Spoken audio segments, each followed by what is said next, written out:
The day the millionaire ignored the boy was colder than the usual chilly mornings in Chicago. The rain pattered relentlessly against the glass walls of his high-rise penthouse, but inside, the air was heavier, laden with the weight of a silence so thick it seemed to throb like a wound no medicine could touch. The old grandfather clock stood still, its hands frozen at 11:11, as if time itself had surrendered. I don't know where you're listening from. Maybe you're looking at an old photograph or remembering something you lost long ago. It doesn't matter what time it is. But I promise, today's story will touch your soul. In the corner of that penthouse, an empty leather armchair faced the panoramic cityscape, a constant reminder of a presence that had long since vanished. The chair was positioned perfectly to catch the morning light, yet it remained forever in shadow now, like everything else in Thomas Caldwell's world. The silence wasn't just absence. It was a living thing that breathed through the marble hallways, whispered through the crystal chandeliers, and settled like dust on surfaces that no amount of wealth could make feel warm again. Thomas had built his fortune methodically, investment by investment, deal by deal. His portfolio included everything from prime real estate on Michigan Avenue to cutting-edge technology ventures that generated millions in quarterly dividends. He owned properties across 3 states, held significant assets in both traditional stocks and cryptocurrency. Even Bitcoin had made him wealthier during its meteoric rise. Money flowed to him like water to the ocean, yet it could not fill the crater in his chest where his heart used to beat with purpose. The penthouse itself was a monument to success. Italian marble floors that reflected the city lights, floor-to-ceiling windows that offered a view worth more than most people's annual salaries, and rooms filled with art pieces whose value could fund a small hospital. But success, Thomas had learned, was the cruelest master of all. It promised everything and delivered emptiness wrapped in gold. On this particular morning, as rain traced lazy patterns down the windows, Thomas stood motionless in his silk pajamas, staring at nothing. His reflection in the glass was that of a man who had everything and felt nothing. At 55, his hair was still thick but now silver-streaked, his face lined not with laughter, but with the weight of carrying a grief so profound it had carved new geography into his features. His hands, once steady enough to sign multi-million-dollar contracts, trembled slightly as they held a cold cup of coffee that had grown bitter like everything else in his world.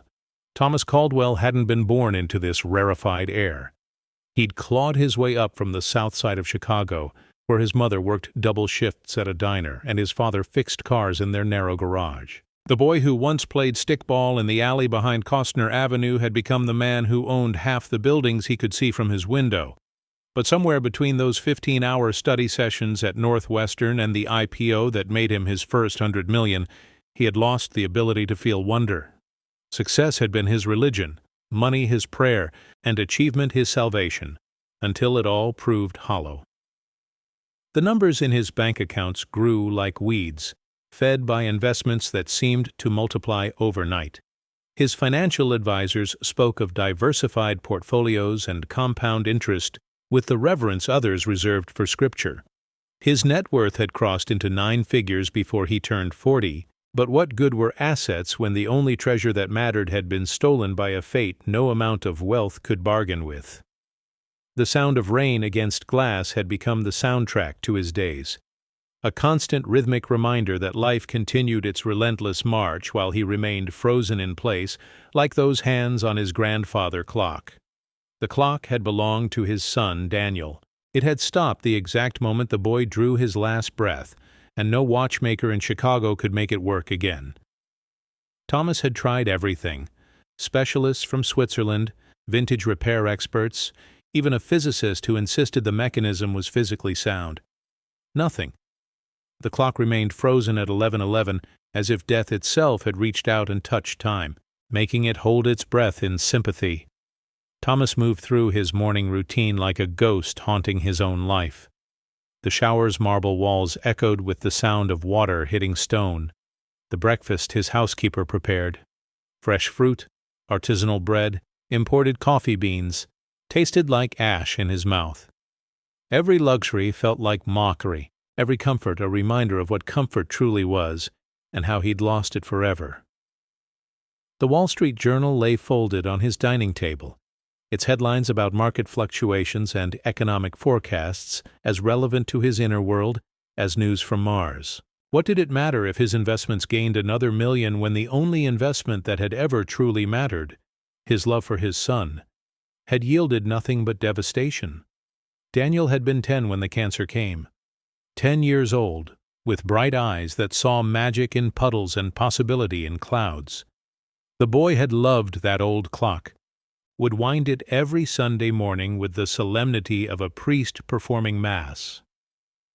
"Time is the most valuable thing we have, Dad," Daniel had said once, his small fingers carefully adjusting the brass key. "More valuable than all your money." Thomas had laughed then, ruffling the boy's hair and thinking how cute it was, how naive. Now those words felt like prophecy, like the universe had sent wisdom through the voice of a child, only to snatch that child away before the lesson could be fully learned. The penthouse had been Daniel's playground once. His laughter had echoed through these same marble halls. His muddy shoes had tracked joy across these same pristine floors. His drawings, terrible. Wonderful drawings of dinosaurs and spaceships and stick-figure families had been magneted to the refrigerator that now hummed, empty and cold. Thomas had kept one drawing, framed it, placed it on his nightstand where he could see it last thing at night and first thing in the morning. It showed 2 figures holding hands under a yellow sun, labeled in crayon. "Me and Daddy forever." The word "forever" was spelled wrong. Forever. But Thomas had never loved anything more in his life. Now, as he prepared for another day of meaningless meetings and profitable decisions, Thomas caught his reflection in the bathroom mirror and saw his father's eyes staring back at him. Tired, hollow, defeated. His father had died at 63, proud of his son's success, but puzzled by his distance, his coldness. "Money can't buy you a family, Tommy," the old man had wheezed from his hospital bed. "It can't buy you peace." Thomas had dismissed it as the rambling of a man who'd never understood ambition, never grasped the security that wealth provided. But now, drowning in more security than he could spend in 10 lifetimes, he finally understood what his father had tried to tell him. The city beyond his windows was waking up, cars streaming down Lakeshore Drive like blood cells through arteries, people hurrying to jobs and lives and purposes that suddenly seemed more valuable than all his accumulated wealth. They had something he'd lost, the ability to hope for tomorrow, to find meaning in small things, to love, without the terror of loss shadowing every joy. Thomas pressed his palm against the cold window and wondered if this was how the rest of his life would unfold. Watching the world live while he existed, breathing while he suffocated, surrounded by everything and connected to nothing. 6 months ago, on another rainy morning much like this one, Thomas had made a decision that surprised even him. He'd agreed to attend a charity gala, not because he cared about the cause, but because showing up at such events was good for business, good for appearances.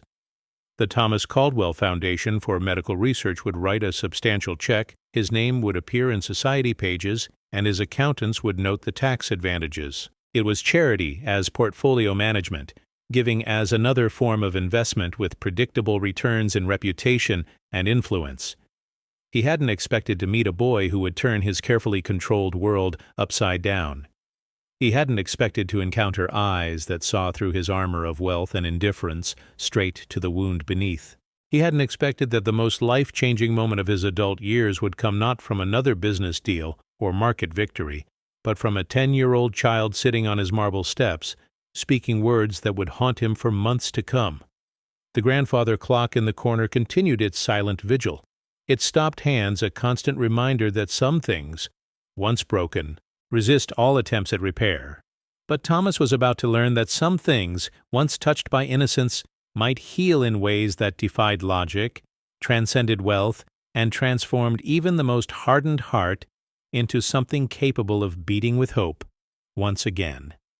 Outside, Chicago stretched endlessly under gray skies. a city of 8 million souls, each carrying their own burdens, their own losses, their own desperate need for redemption.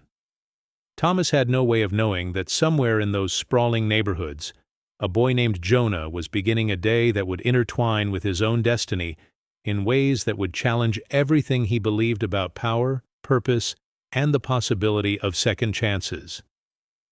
The rain continued its relentless percussion against the glass, washing the city clean while leaving some stains untouched, stains that could only be removed by something more powerful than water, more precious than wealth, more transformative than any force Thomas Caldwell had ever learned to command or control. The wound that Thomas carried wasn't visible to X-rays or hidden in his blood work. It couldn't be detected by the best medical equipment his fortune could buy, yet it was more real than the titanium pins in his spine from the car accident 3 years ago. This wound lived in the space between his ribs, where his heart had learned to beat differently after Daniel died, still functioning, still pumping blood through his veins, but doing so with the mechanical efficiency of a machine rather than the passionate rhythm of life. The accident had happened on a Tuesday in October, one of those perfect autumn days when Chicago's lakefront blazed with colors that seemed painted by angels. Thomas had been driving Daniel home from the hospital, another checkup, another round of tests, another doctor's appointment in an endless parade of medical consultations that had become their new normal. The boy had been weak but cheerful that day, chattering about Halloween costumes and Christmas wishes with the resilience that children possess like a superpower. The semi-truck ran the red light at the intersection of Michigan and Oak. Thomas remembered the sound more than anything else. Metal screaming against metal, glass exploding like fireworks, the terrible silence that followed. He'd awakened in Northwestern Memorial's ICU 3 days later, his body broken but savable. Daniel had been gone before the paramedics arrived. The settlement from the trucking company had added another 8 figures to Thomas's already substantial net worth. Blood money, he called it, though his lawyers preferred terms like wrongful death compensation and punitive damages. The irony wasn't lost on him. Even his son's death had somehow made him richer. The universe seemed determined to shower him with everything except what he actually wanted. Physical therapy had taken months. Learning to walk again, to move without pain, to function in a body that felt foreign and traitorous. But the physical healing was nothing compared to the spiritual amputation he'd undergone. Where his capacity for joy had lived, there was now a hollow space that echoed with phantom pains.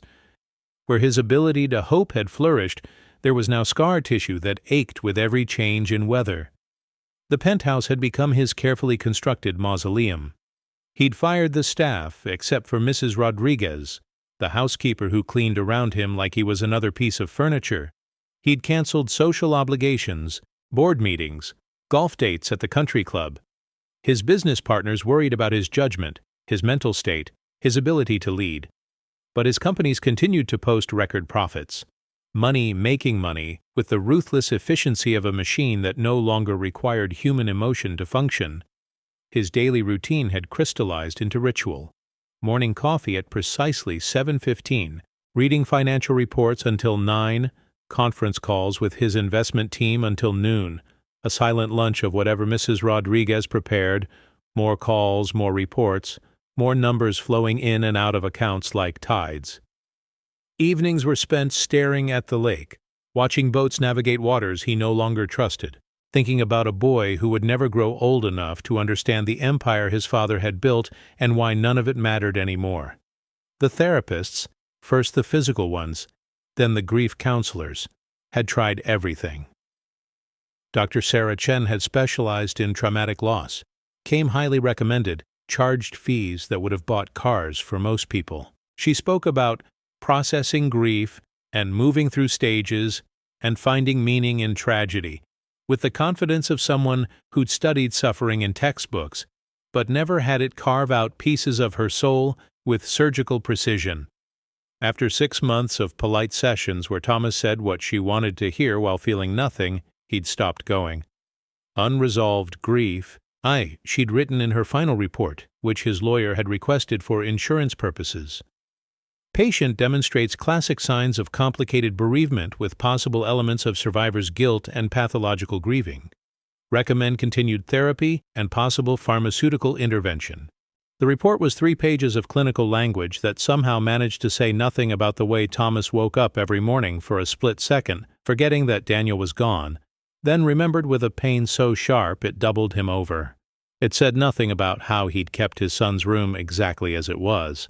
Superhero posters on the walls, Lego constructions on the desk, clothes still folded in drawers as if the boy might return from school at any moment asking for help with homework.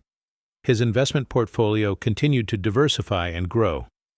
Tech stocks, pharmaceutical companies, green energy ventures, even a small but profitable stake in Bitcoin that his younger advisors had pushed despite his skepticism about cryptocurrency. The numbers were abstract now, digits on screens that represented theoretical power but felt no more real than points in a video game. He could buy anything, go anywhere, have any experience money could purchase, yet he remained frozen in place like those clock hands, unable to move forward or back. The charity work had been Dr. Chen's suggestion initially, though Thomas had resisted for months. Helping others can provide perspective, she'd said during one of their sessions. Sometimes when we give of ourselves, we discover parts we thought were dead. It was psychology textbook wisdom, the kind of advice that probably worked for people whose wounds could heal. But eventually, the social obligations of his position demanded appearances. The Thomas Caldwell Foundation for Medical Research donated millions to children's cancer programs, and occasionally, the donors were expected to show their faces at fundraising events. So, 6 months ago, when his assistant had placed the invitation for the Children's Hope Charity Gala on his desk, Thomas had surprised everyone, including himself, by accepting. The event was being held at the Drake Hotel, one of Chicago's oldest and most elegant venues, the kind of place where Chicago's elite gathered to write large checks and feel good about themselves. The cause was worthy enough, funding for pediatric medical research, though Thomas harbored no illusions about making a difference. He would appear, write a check with enough zeros to satisfy appearances, shake the appropriate hands, and retreat back to his fortress of grief. He hadn't counted on the rain that night, the kind of steady downpour that turned Michigan Avenue into a river and made even short distances feel like odysseys.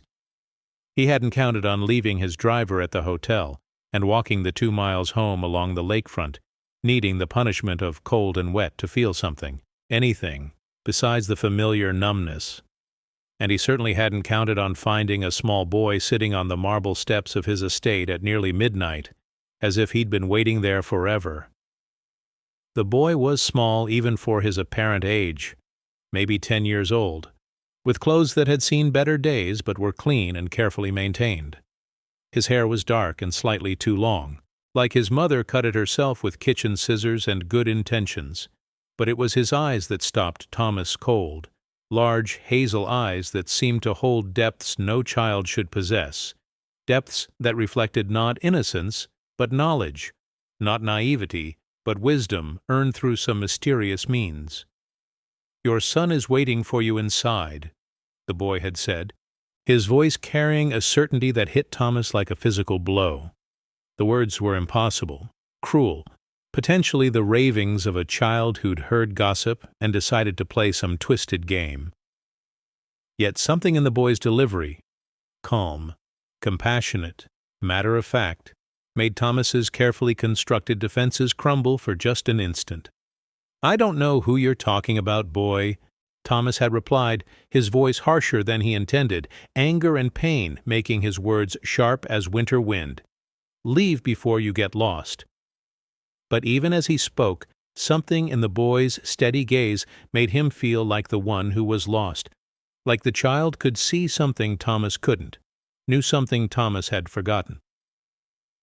"Sometimes what's lost is just waiting to be found," the boy had said, words that would echo in Thomas's mind for days afterward, weeks, months. Then he'd stood up, brushed off his worn jeans with casual dignity, and walked away into the rain-soaked night, leaving Thomas alone on his own steps with a heart that was beating just a little bit faster, just a little bit harder, than it had in over a year. Now, 6 months later, As another rainy morning painted Chicago in shades of gray, Thomas found himself thinking about that boy again, wondering if he'd dreamed the encounter, if grief had finally driven him to hallucinations. But the memory felt too real, too specific, too impossibly hopeful to be a product of his broken mind. Somewhere out there in the sprawling city, a child had spoken words that suggested impossible things, that Daniel wasn't truly gone, that some kinds of waiting transcended death, that what felt permanently lost might somehow be found again. The grandfather clock continued its silent testimony to stopped time, but something had changed in the 6 months since that night. Thomas couldn't name it, couldn't define it, but it lived in the space between his ribs like a seed that hadn't yet decided whether to grow or wither. For the first time since the accident, he found himself wondering if there might be more to hope for than just surviving each day, if there might be more to his story than the slow decay of a man too wealthy to die and too wounded to live. Outside his window, Chicago was beginning another day, 8 million people pursuing their dreams and carrying their burdens, loving and losing, and somehow finding the strength to continue. And somewhere among them, Thomas suspected, was a boy who saw things others couldn't see, who spoke truths that sounded impossible until they lodged in your heart like splinters of light, reminding you that even in the darkest winter, spring was always waiting to return. The rain was beginning to slow, and for the first time in months, Thomas found himself curious about what the day might bring, about what other impossible encounters might be waiting just beyond the carefully controlled borders of his grief. The seed between his ribs stirred slightly, as if responding to some distant call, some whispered invitation to hope that even a wounded millionaire might be worthy of redemption.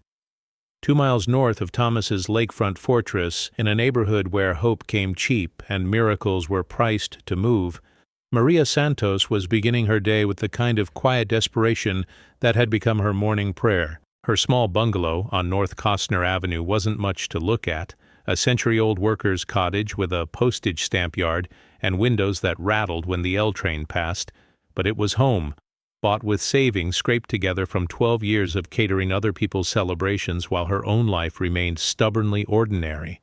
The kitchen smelled like coffee and worry, 2 scents that had become as familiar as her own reflection. Maria stood at the sink, watching her 10-year-old son Jonah through the window as he fed breadcrumbs to the sparrows that gathered in their small backyard each morning. The boy had a way with creatures that needed care: birds, stray cats, lonely neighbors, broken spirits. It was a gift that made her proud and terrified in equal measure, because gifts like that, in neighborhoods like theirs, sometimes attracted the wrong kind of attention. Jonah moved with the unhurried grace of someone who'd never learned to be suspicious of the world's intentions. At 10, he was small for his age, but carried himself with a dignity that made him seem older, wiser, touched by something Maria couldn't name but recognized in the way he tilted his head when listening to people, as if he heard not just their words, but the words underneath, the things they couldn't bring themselves to say out loud. "Mijo, you'll be late for school," Maria called through the window, though she knew he'd already accounted for the time needed to properly tend to his morning congregation of sparrows.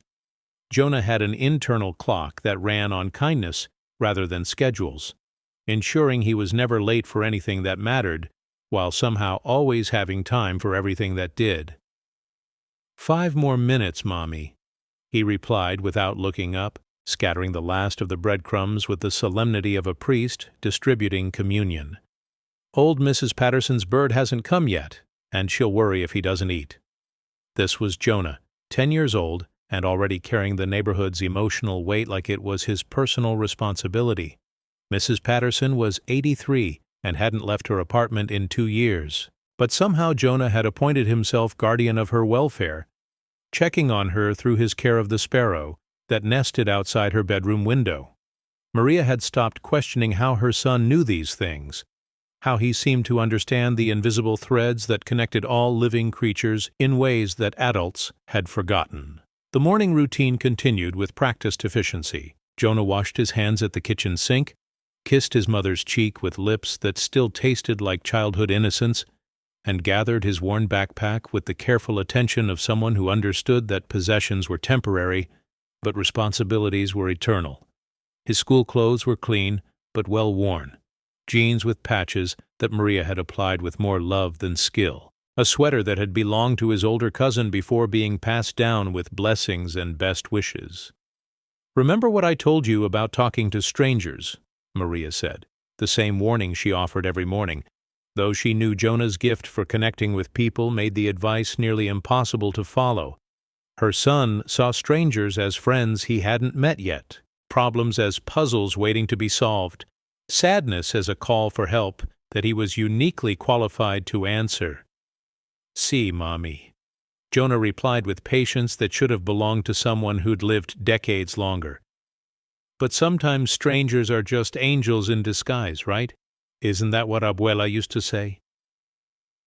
Maria's mother had indeed said that, along with dozens of other folk wisdoms that had sounded like superstition until Jonah began proving them true with the regularity of sunrise.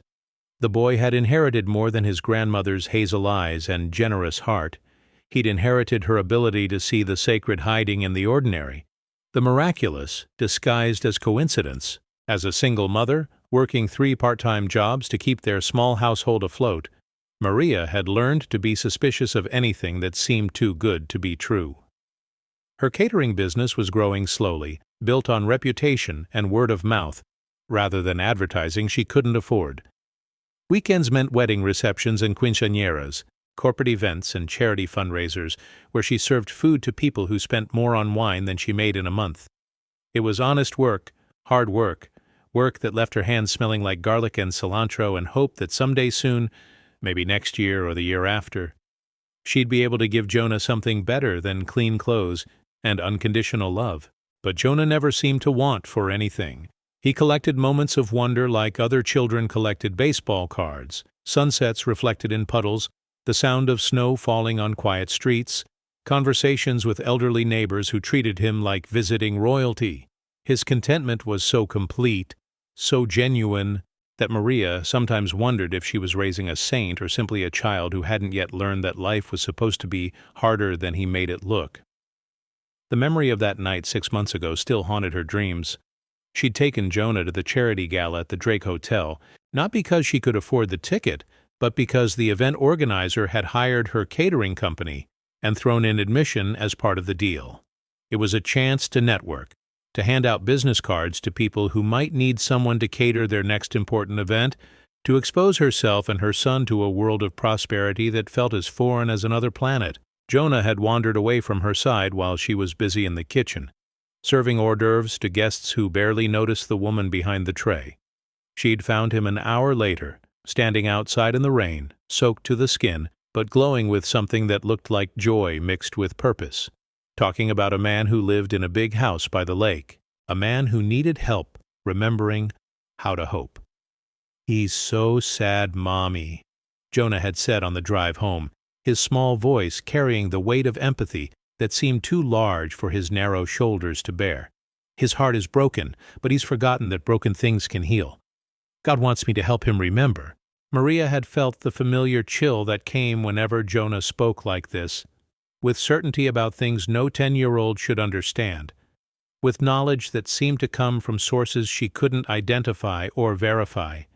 She learned not to dismiss these moments entirely, because too often they proved true in ways that defied explanation, but they still made her nervous with their implications.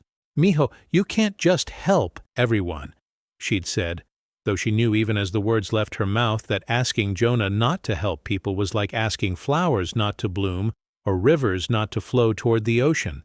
Some people have problems too big for little boys to solve. But God doesn't give us problems too big to solve, right? Jonah had replied with logic that was either profound or naive, depending on your relationship with faith. He just gives us problems that help us grow big enough to solve them. Now, 6 months later, Maria was still wrestling with the consequences of that night. Jonah had begun disappearing for hours at a time, always returning with stories about visiting the sad man by the lake, bringing him small gifts, drawings, smooth stones from the beach, pressed flowers from their tiny garden. He spoke about the man with the tenderness usually reserved for wounded animals, describing someone who had everything money could buy but had forgotten how to want anything worth having. The rational part of Maria's mind recognized danger in these visits. Rich men who lived alone and had strange relationships with neighborhood children were subjects for cautious investigation, not charitable outreach. But Jonah's descriptions of their encounters carried a weight of truth that was hard to dismiss, and the change in her son was undeniable. He seemed to glow with purpose, filled with energy that came from somewhere beyond his small body, as if he'd discovered his true calling, and it was larger than anyone had imagined possible. This particular morning, as October painted Chicago in shades of gold and crimson, Maria found herself looking at Jonah with new eyes. He was growing up, she realized, not just physically but spiritually, emotionally, in ways that had nothing to do with height or weight, and everything to do with the size of his heart and the reach of his compassion. He was becoming someone she recognized but couldn't quite name, someone familiar yet mysterious, like looking at baby pictures of a person who'd become famous for reasons you couldn't have predicted. "Mommy, I had that dream again," Jonah said suddenly, pausing in the middle of buttering his toast with the same care he applied to all his tasks. About the man by the lake. He was standing in a room full of stopped clocks, and they all started ticking at once. It was so loud, like thunder, but good thunder, the kind that means the storm is ending. Maria's hand stilled on her coffee cup. Jonah's dreams had always been vivid, but lately they'd taken on a quality that felt less like imagination and more like— prophecy wasn't the right word, but it was close. Messages, maybe. Instructions from a source she didn't understand, but was beginning to respect. "What do you think it means, mijo?" she asked, because with Jonah, dreams weren't just random brain activity, but communications that deserved careful consideration. "I think it means he's almost ready," Jonah replied with the matter-of-fact certainty that had become his trademark. "Ready to let time start again. Ready to believe that tomorrow can be different from yesterday. But he needs to see something first, understand something. And I think maybe today is the day I'm supposed to help him see it." Outside, the morning was crisp and bright, the kind of October day that made Chicago feel like the most beautiful city in the world. Leaves danced down from maple trees, children's voices carried on autumn breezes, and somewhere across town, Maria knew, a wounded millionaire was beginning another day of expensive emptiness, while her son prepared to offer him something that couldn't be bought at any price.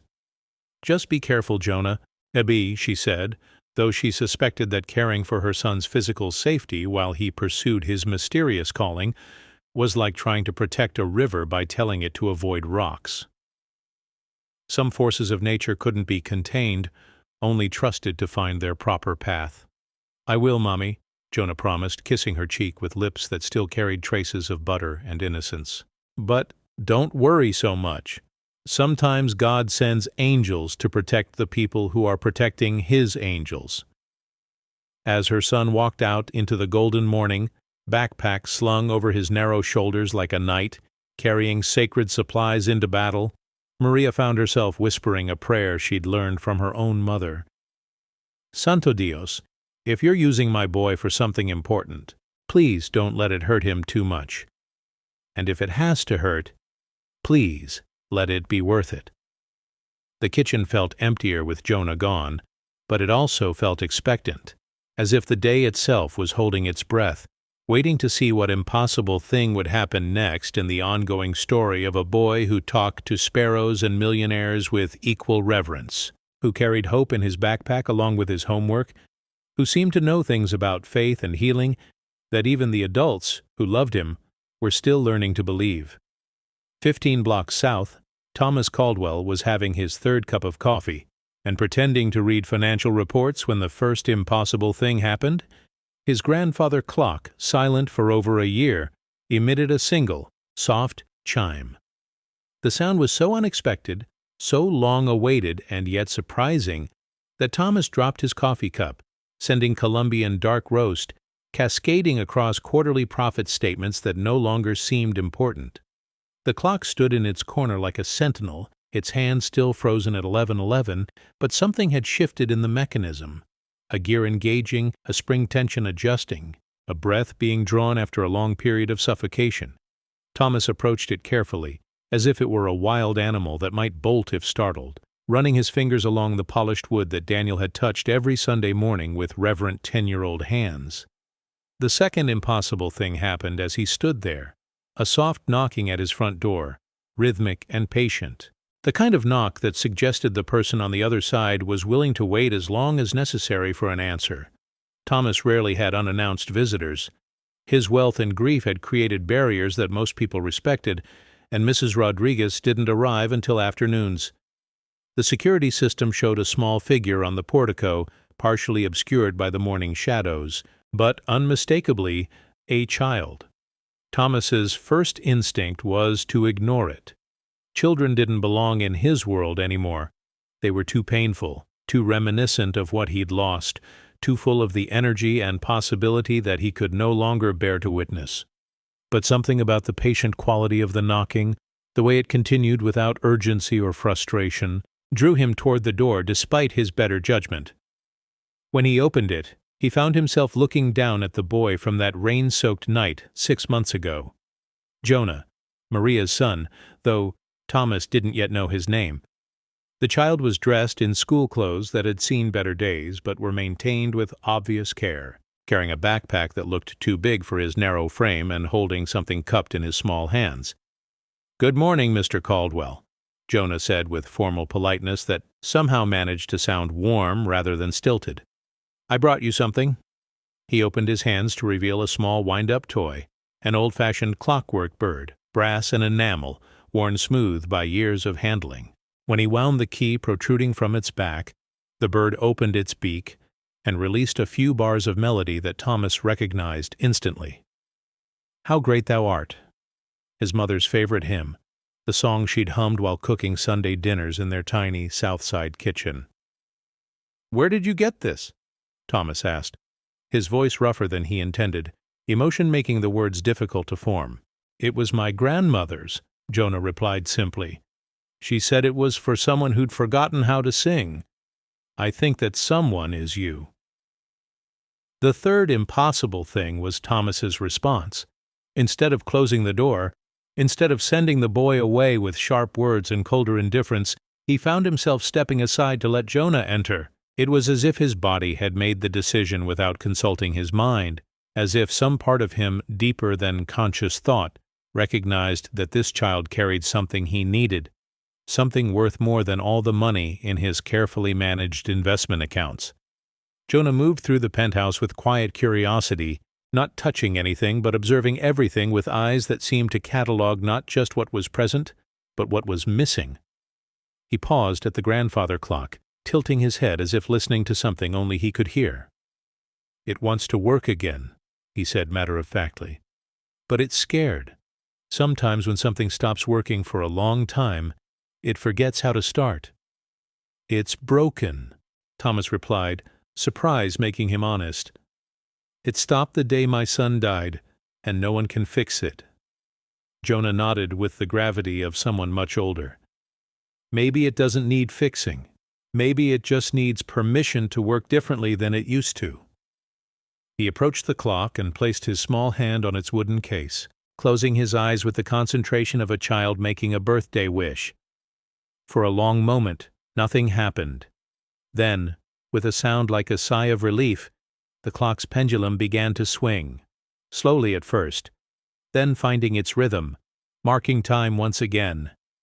Thomas stared in disbelief as the hands began to move, not to the correct time but away from 11:11 finally, after more than a year of stubborn stillness. The ticking filled the silent penthouse like a heartbeat returning to life, steady and sure, and impossibly hopeful. "How did you—" Thomas began. But Jonah was already moving away from the clock, exploring the vast living room with its panoramic view of Lake Michigan. "My mom says I'm not supposed to visit people without invitation," the boy said, settling into the leather armchair that had sat empty for so long. But sometimes God gives invitations that don't come in the mail. Sometimes He whispers them in dreams, or writes them in the way the morning light falls across a person's face, or hides them inside clocks that start working again at exactly the right moment.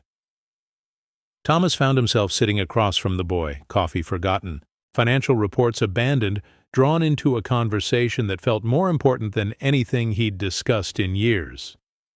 "You think God wants you to visit me?" "I think God wants lots of things," Jonah replied with the wisdom of someone who'd spent considerable time thinking about divine intentions. "But mostly I think He wants people not to be so lonely. And you're very lonely, aren't you, Mr. Caldwell?" The question hit Thomas like a physical blow, not because it was cruel, but because it was true, spoken with such gentle certainty that denying it would have been impossible. He was lonely, lonelier than he'd admitted even to himself, lonelier than he'd thought possible for someone surrounded by luxury and opportunity and the constant attention of people who wanted pieces of his wealth.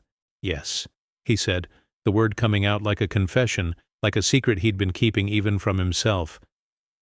"I am very lonely."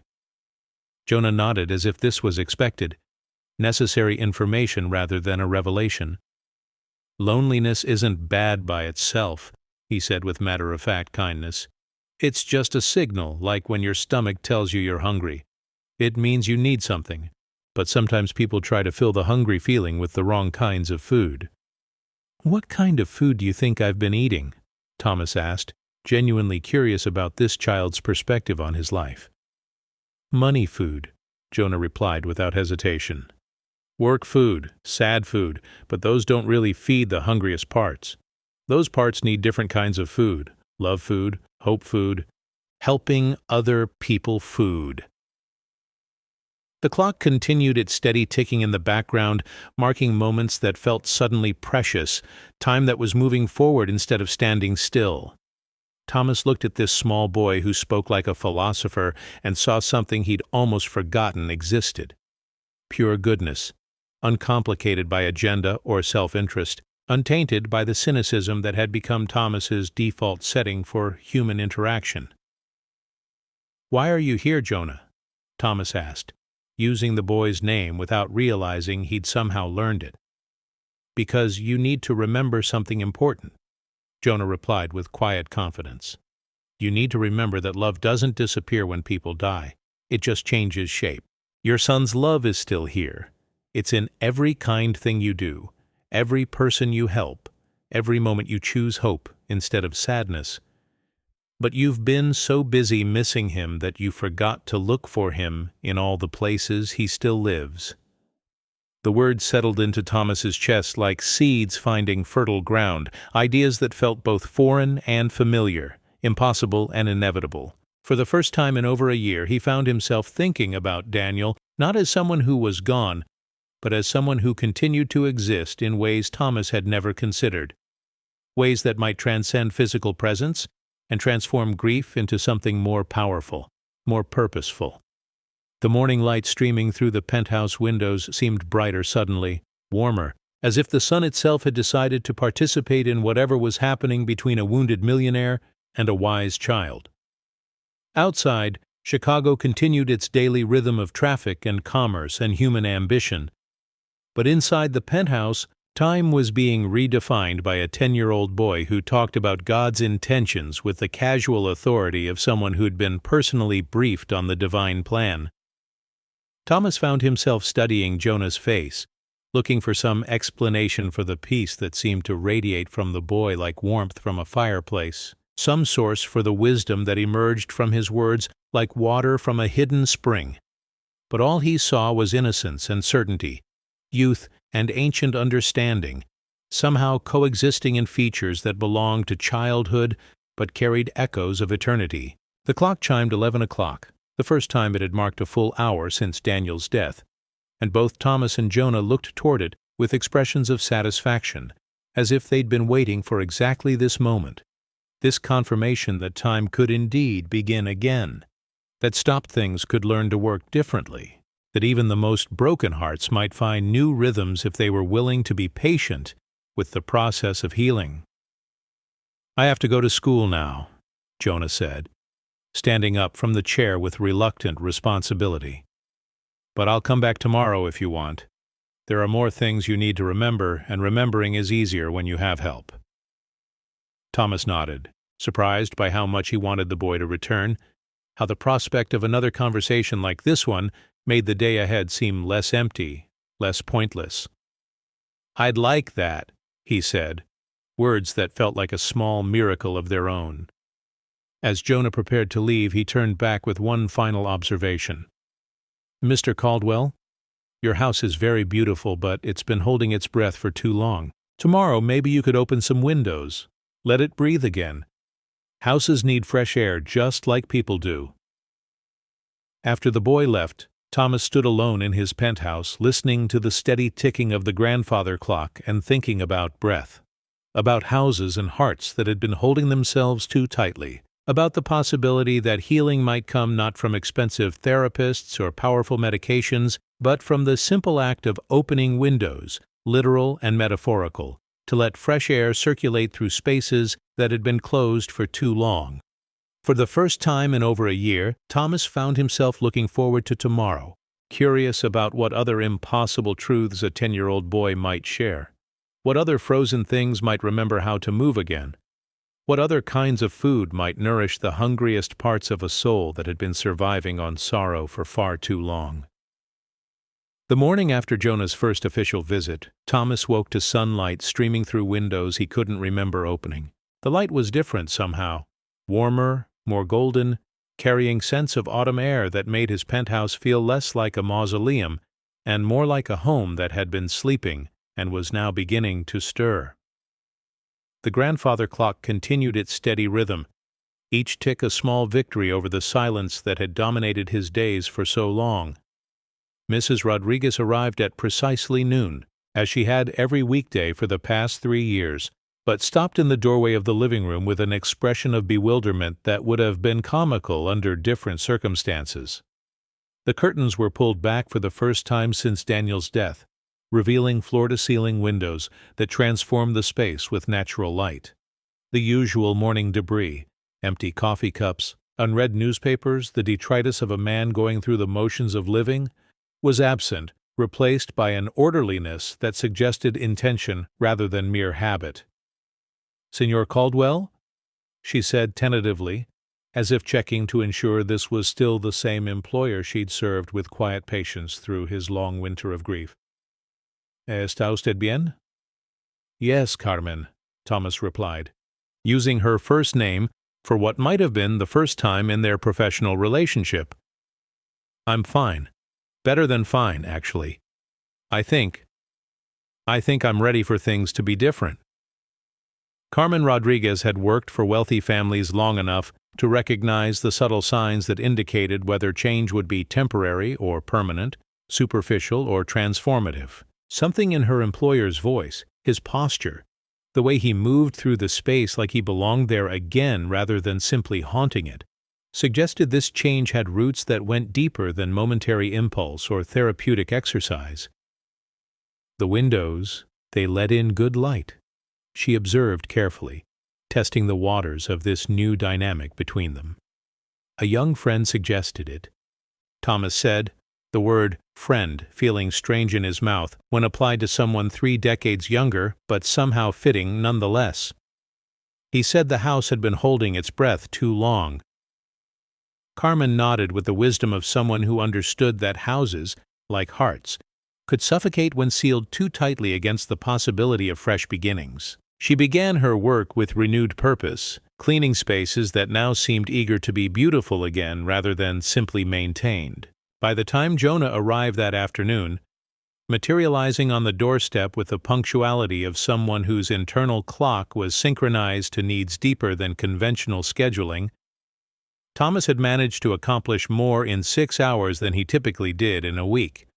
Conference calls that had been postponed for months were completed with efficiency that surprised his business partners. Emails that had accumulated in digital piles like snowdrifts were answered with clarity and decisiveness.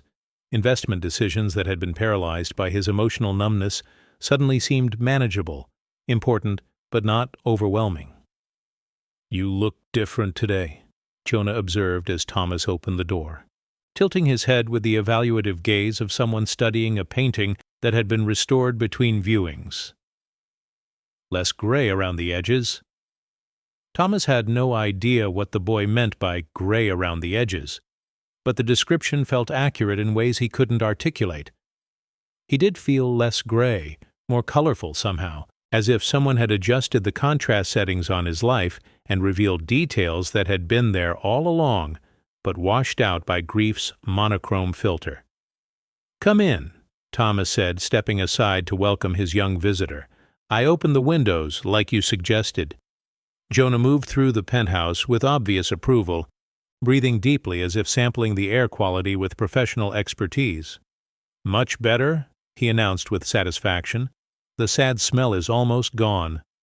"Sad smell?" Thomas asked, genuinely curious about this child's unique way of categorizing sensory experience. "Sadness has a smell," Jonah explained matter-of-factly, "like flowers that have been in a vase too long, or rain that can't find anywhere to go. But happiness smells different, like bread baking, or clean sheets, or the air right after thunder when everything feels fresh and possible." Thomas found himself thinking about scents he hadn't noticed, emotional atmospheres that existed below the threshold of conscious awareness but affected everything nonetheless. His penthouse had indeed carried an atmosphere of staleness, of air that had been breathed too many times without renewal, of spaces where life had stopped circulating properly. "What does hope smell like?" Thomas asked, surprising himself with the question. Jonah considered this seriously, closing his eyes as if accessing some internal catalog of olfactory associations. "Hope smells like morning," he said finally, "like coffee brewing when you have somewhere important to go, like birthday cake before the candles are lit, like new books that haven't been read yet but are full of stories waiting to happen." They settled into what was becoming their usual arrangement. Jonah in the leather chair that no longer looked empty, Thomas on the sofa, where he could see both the boy and the grandfather clock, whose steady ticking provided background rhythm to their conversations, like a metronome keeping time for a song that was just beginning to find its melody. "I've been thinking about what you said yesterday," Thomas began, then paused, unsure how to articulate thoughts that felt too large and complex for ordinary language. "About love changing shape when people die, about looking for my son in different places." Jonah nodded encouragingly, the kind of patient attention that suggested he understood how difficult it was for adults to translate heart knowledge into words, how much courage it required to speak truths that had been buried under layers of protective numbness. "I built this fortune thinking it would give Daniel security, opportunities, a foundation for whatever life he chose," Thomas continued, his voice gaining strength as he spoke. "But now all that money just sits there, growing larger every quarter through investments and compound interest and market fluctuations that I barely pay attention to anymore. It feels meaningless, like I've been feeding a machine that exists only to feed itself." "Money isn't meaningless," Jonah said with careful precision, "but money that doesn't move becomes like water that doesn't flow. It gets stagnant and starts to smell funny. Money that moves, money that helps and builds and feeds and heals, that kind of money is like rivers that bring life wherever they go." The boy's metaphors had a way of cutting through the complex psychological frameworks Thomas had been wrestling with, reducing complicated emotional equations to simple, actionable truths.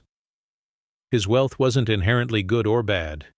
It was simply potential energy that needed direction, purpose, movement to fulfill its proper function. "What do you think Daniel would want me to do with it?" Thomas asked, the question emerging from a place of genuine curiosity rather than self-pity or rhetorical self-flagellation. Jonah was quiet for a long moment, his young face thoughtful in ways that reminded Thomas of Daniel's own contemplative moods, the times when his son would disappear into deep consideration of some problem or possibility, emerging with insights that seemed to come from conversations with invisible advisors. I think he'd want you to help other kids, Jonah said finally. Not just with money, but with attention, with caring, with the things that make children feel important and safe and loved. There are so many kids in Chicago who need someone to notice them, to believe in them, to show them that the world has room for their dreams. The suggestion hit Thomas with the force of recognition, not just intellectual agreement, but emotional certainty that resonated in his bones like a tuning fork finding its matching frequency. Of course, this was what his wealth was meant for, what Daniel's legacy was calling him toward. What the foundation he'd established for medical research could become if expanded beyond clinical applications to include the full spectrum of children's needs. There's a boy at my school, Jonah continued, his voice taking on the practical tone he used when transitioning from philosophical observation to concrete example.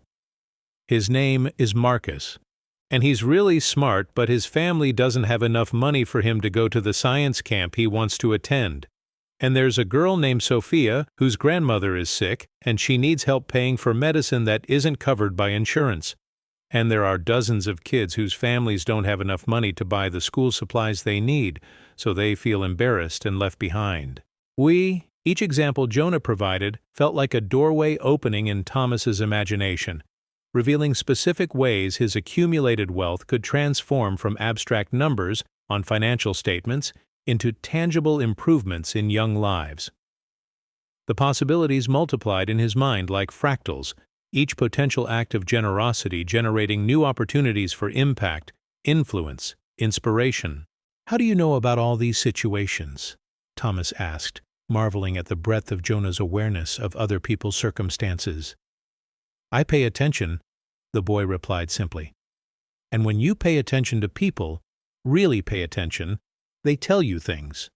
Not with words usually, but with how they look when they think nobody's watching, with what they don't say when asked about things other kids take for granted." Thomas realized he hadn't truly paid attention to anyone in over a year, not to his employees' personal situations, not to the broader community impacts of his business decisions, not even to the specific causes his foundation supported beyond writing checks and attending obligatory fundraising events. His grief had created tunnel vision that blocked out peripheral awareness of other people's struggles, other opportunities for connection and contribution. "Would you?" Thomas began, then stopped, surprised by his own boldness. "Would you help me? Help me figure out how to do this right, how to help kids in ways that actually matter?" Jonah's smile was radiant, transforming his entire face and filling the room with warmth that seemed to emanate from some inexhaustible internal source. "I'd love to help," he said with genuine enthusiasm, "but you have to promise me something." "What's that?" "Promise you won't just write checks," Jonah said seriously. "Promise you'll meet the kids, talk to them, learn their names and their dreams, and the things that make them laugh. Money helps, but what helps even more is knowing that someone important cares about you personally, thinks you're special enough to spend time with, believes in you even when you don't believe in yourself." The request was both simple and terrifying.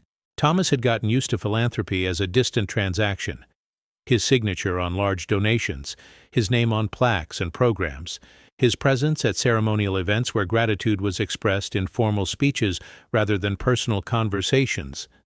Actually engaging with the recipients of his generosity would require emotional availability he wasn't sure he possessed, vulnerability he'd spent over a year carefully avoiding.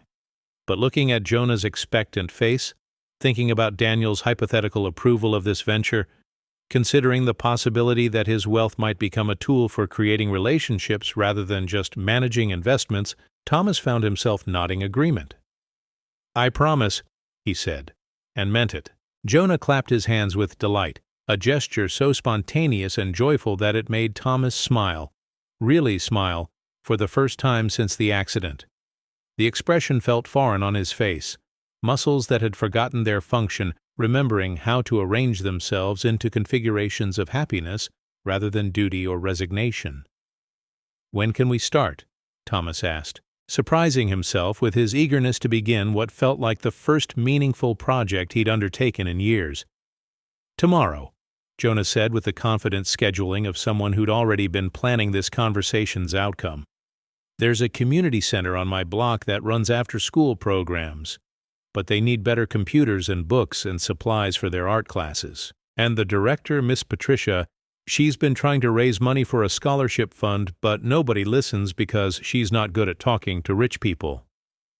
Thomas laughed, actually laughed, at the boy's characterization of the social dynamics between nonprofit directors and potential donors.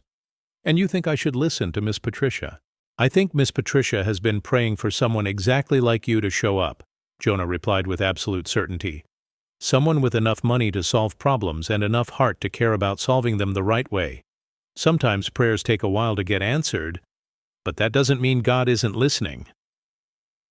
As afternoon faded toward evening, Thomas found himself energized rather than depleted by their conversation, filled with anticipation for tomorrow's visit to the community center, curious about the children Jonah had described and the ways his resources might genuinely improve their circumstances.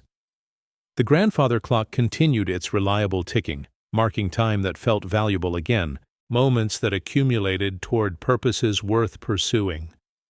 When Jonah prepared to leave, he paused at the door with one final observation. "Mr. Caldwell, tonight when you go to sleep, you should dream about Daniel. But not sad dreams about missing him. Happy dreams about making him proud. I think he's been waiting a long time to see you smile again." After the boy left, Thomas stood at his windows, watching the city lights twinkle against the darkening sky, thinking about dreams and prayers and the mysterious ways that hope could infiltrate even the most carefully constructed barriers against optimism. For the first time in over a year, he found himself looking forward to sleep, not as escape from consciousness, but as an opportunity to commune with his son in ways that transcended physical presence, to receive whatever messages might be waiting in the realm where love persists beyond loss, where fathers and sons remain connected by bonds stronger than death, where tomorrow always holds the promise of meaningful work in service of something larger than individual grief. The transformation that had begun with opened windows was gaining momentum, fueled by a 10-year-old boy's wisdom and a wealthy man's recognition that his greatest treasure had always been his capacity to love, nurture, and contribute to the flourishing of other souls who needed what he had to offer, not just financial resources but attention, respect, and the revolutionary belief that every child deserves to feel important in the eyes of someone who matters. The Costner Avenue Community Center occupied a converted warehouse that had been transformed by more hope than money into a sanctuary for the neighborhood's children. Paint peeled from its brick exterior, and the sign out front had faded to colors that might once have been bright, but now whispered rather than proclaimed their welcome. Inside, however, the building hummed with the irrepressible energy of young lives learning, growing, dreaming their way toward futures that seemed possible within these walls, even when they felt impossible everywhere else. Thomas arrived at 3:30 p.m. in his usual black sedan, feeling overdressed and out of place in his tailored suit among the modest cars and cheerful chaos that defined this corner of Chicago's North Side. Children streamed through the center's front doors, backpacks bouncing, voices carrying in both English and Spanish, their faces animated with the relief that comes from reaching a place where you're known, valued, safe from the uncertainties that exist beyond these protective walls. Jonah materialized beside the car as if he'd been waiting there all afternoon, though Thomas had seen no sign of him during the drive. The boy wore the same careful clothes as always, clean but worn jeans, a sweater that had clearly been passed down through older relatives, sneakers that showed evidence of extensive use but diligent maintenance. His smile carried its usual warmth, but today it was mixed with excitement that made him bounce slightly on his toes. "Miss Patricia is nervous," Jonah announced without preamble as Thomas stepped out of the sedan. "She's never met a real millionaire before, and she's worried you'll think our center isn't good enough for your kind of help." "What should I tell her?" Thomas asked, genuinely seeking guidance from his 10-year-old advisor. "Tell her your money doesn't make you better than anyone else," Jonah replied with matter-of-fact wisdom. Tell her you're just someone who wants to help kids have better chances. And maybe don't mention how much your car costs. It probably costs more than her budget for the whole year." Thomas found himself laughing at the boy's practical diplomacy, his intuitive understanding of the class dynamics that could make well-intentioned charity feel like condescension if handled poorly. "Should I have taken the bus?" "Next time," Jonah said seriously. "Today, we'll just park around the corner so the car doesn't make everyone feel weird." They walked the 2 blocks to the community center together, Jonah providing running commentary on the neighborhood landmarks with the pride of a tour guide showcasing hidden treasures. Mrs. Delgado's corner store had the best penny candy and would let you pay on credit if your mom was running late with grocery money. The mural on the side of the apartment building had been painted by teenagers from the center's art program. The empty lot where wildflowers grew through cracks in the concrete was where kids played pickup soccer games that continued until darkness made the ball invisible. "This is my world," Jonah said as they reached the center's front steps. "It's not fancy like your world, but it's full of good people doing their best with what they have." The interior of the community center was a testament to creative resource management. Mismatched furniture arranged into cozy conversation areas, walls covered with children's artwork displayed with museum-quality care, computers that were clearly several generations behind current technology but maintained with obvious devotion. The afternoon program was in full swing. Elementary students hunched over homework at round tables, teenagers working on college applications in a corner designated as the future planning zone, smaller children building elaborate structures from donated blocks and cardboard boxes. Miss Patricia Johnson emerged from an office that doubled as a storage closet, a woman in her 40s whose energy seemed too large for her compact frame, whose smile carried the particular warmth of someone who'd dedicated her life to nurturing other people's children. She wore practical clothes that showed signs of constant interaction with young hands, paint smudges, crayon marks, the kind of wear patterns that come from hugging kids who need hugging regardless of what they might transfer to your clothing. "Mr. Caldwell," she said, extending her hand with nervous formality. "Thank you so much for coming. I have to admit, I'm not sure what Jonah told you about us, but we're pretty small scale here. We don't have fancy programs or impressive statistics to show you." Thomas shook her hand and found himself looking directly into eyes that held exhaustion and determination in equal measure. The expression of someone who worked miracles on minimal budgets and measured success in increments too small for most people to notice but too important to ignore. "Jonah told me you run after-school programs," Thomas said, consciously softening his voice to match the environment's tone of gentle encouragement rather than corporate efficiency, "and that you believe in kids who might not have many adults believing in them." "That's about right," Patricia replied, some of her nervousness dissolving into genuine warmth. "We serve about 60 kids regularly, ages 5 to 18, mostly from families where parents work multiple jobs and need safe places for their children to go after school. We help with homework, provide hot snacks, teach art and music when we can afford supplies, run mentorship programs that pair older kids with younger ones." As she spoke, Thomas found himself observing the center's operations with eyes that had been trained by years of business analysis, but were now focused on different metrics, not profit margins or efficiency ratings, but the subtler indicators of human flourishing. Children moved through the space with familiarity and comfort, claiming their favorite spots, greeting staff members with casual affection, engaging in activities that suggested genuine interest rather than mere compliance. "Jonah mentioned you need computers," Thomas said, gesturing toward the small cluster of outdated machines where several teenagers waited their turn for internet access. "Those are from 2015, Patricia said with apologetic embarrassment. "They work, mostly, but they're so slow that kids get frustrated trying to do research for school projects, and we only have 4, so there's always a waiting list. Some of our kids don't have computers at home, so this is their only access to the digital tools they need for modern education." Thomas mentally calculated the cost of replacing those 4 machines with current technology, a sum that represented less than his monthly wine budget, an almost insulting small fraction of his liquid assets. But he was learning to see generosity through Jonah's lens, to consider not just the monetary value but the human impact, the way that seemingly modest investments could transform daily realities for people who'd been making do with far less. What else? He asked, genuinely curious about the center's full range of needs. Patricia's eyes lit up with the enthusiasm of someone who'd been waiting years for this question. Books, she said immediately.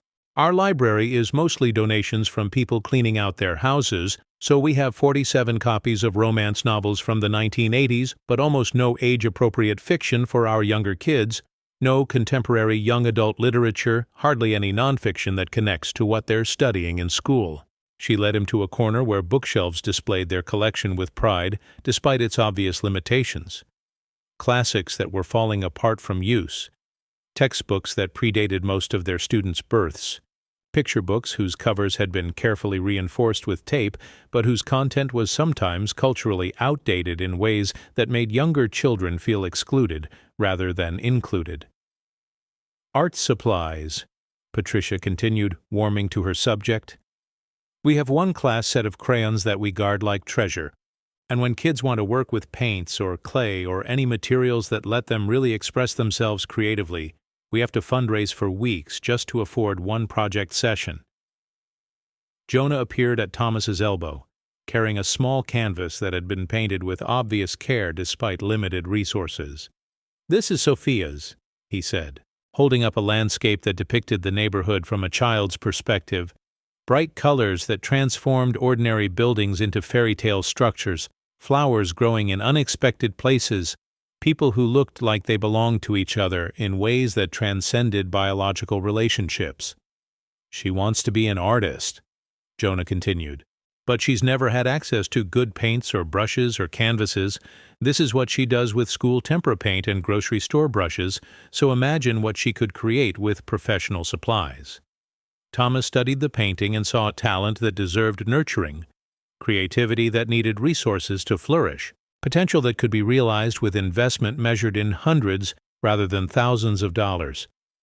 The efficiency of possible impact was staggering. How little money it would take to transform this child's artistic development, how much difference quality materials could make in her ability to express and develop her gifts. Scholarship fund, Patricia said, moving to the topic that clearly meant the most to her. We have kids here with college-level intelligence, kids who could succeed in any university if they had the financial support. But their families are barely managing rent and groceries, so higher education feels impossible even when the kids have perfect grades and testing scores.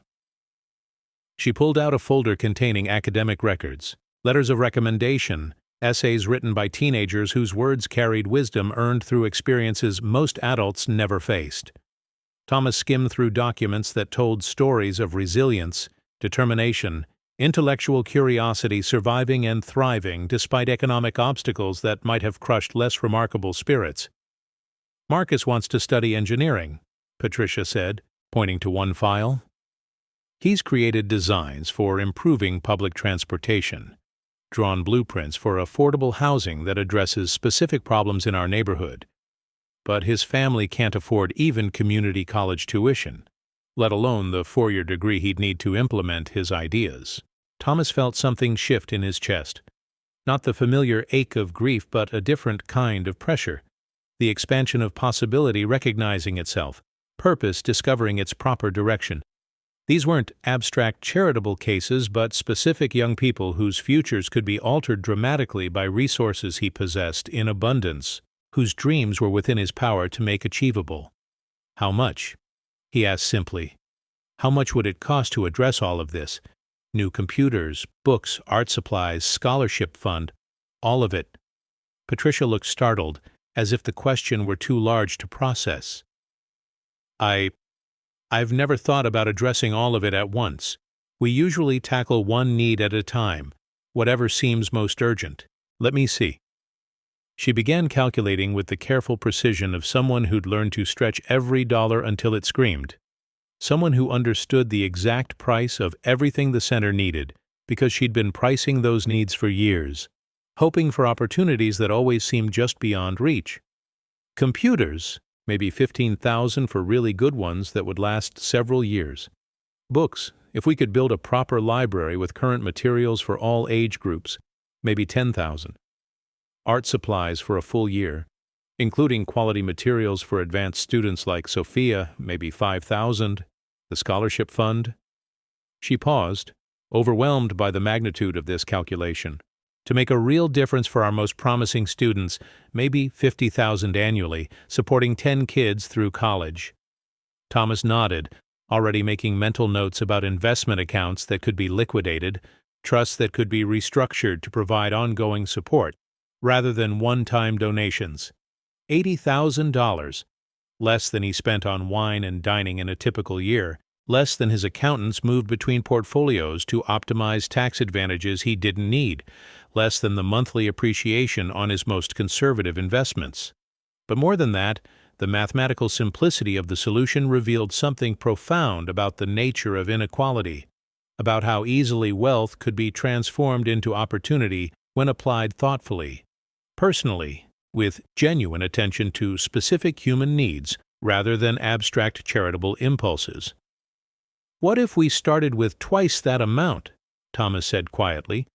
"What if we set up sustainable annual funding that could grow with the center's needs, support more students, expand programs?"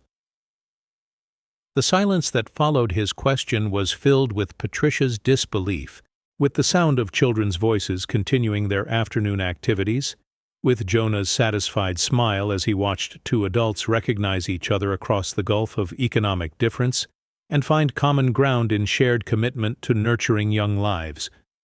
"Mr. Caldwell," Patricia said finally, her voice thick with emotion, "are you serious?" "I'm serious," Thomas replied, and realized he meant it in ways that went far beyond financial commitment. "But I have conditions."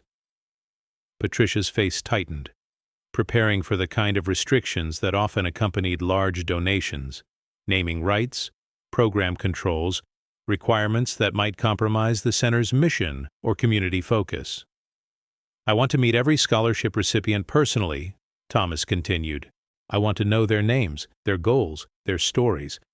I don't want to just fund their education. I want to be invested in their success, available as a mentor if they want that kind of support.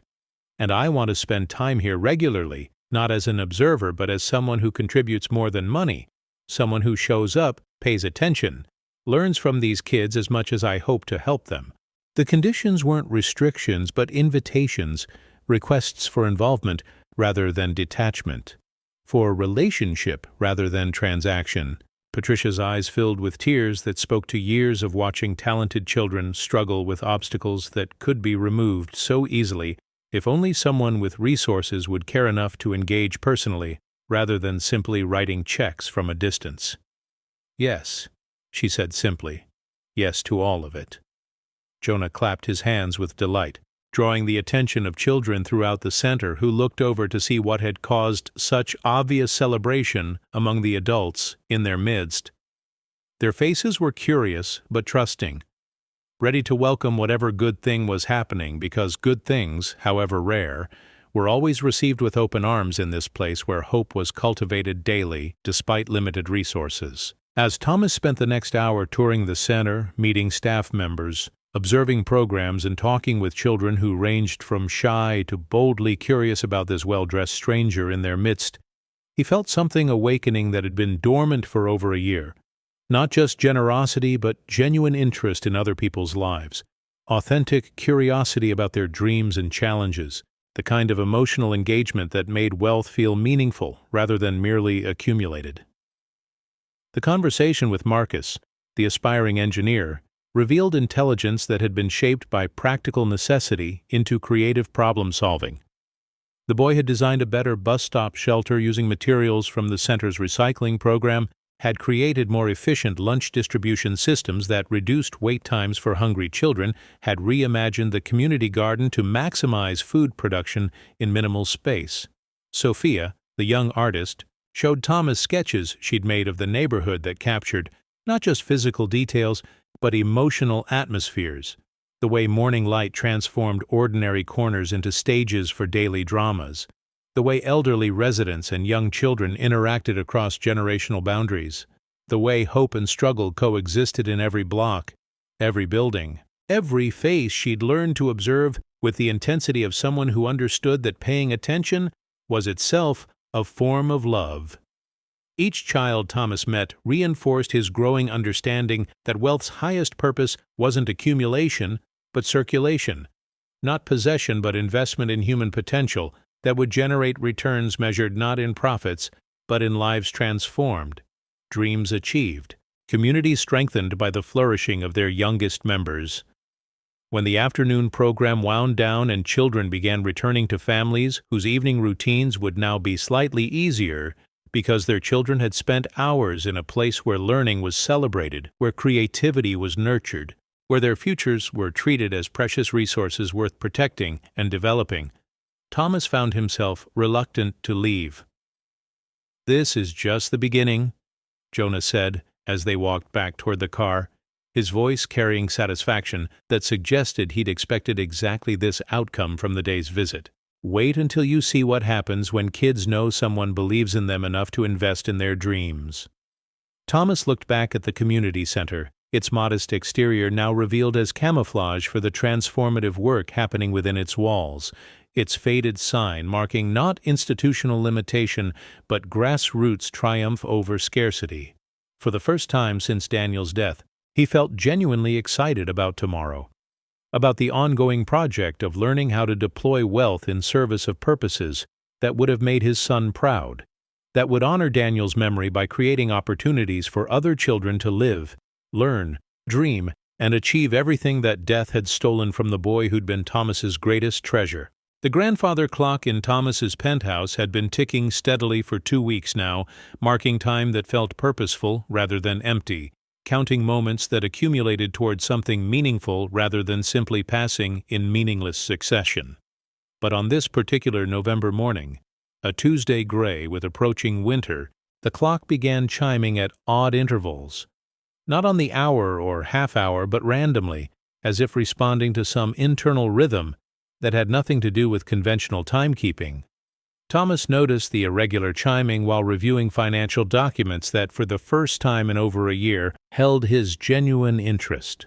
The papers spread across his mahogany desk represented not just investment portfolios, but strategic plans for transforming accumulated wealth into educational opportunities, scholarship funds, program expansions that would ripple through young lives in ways that couldn't be quantified on any balance sheet he'd ever studied.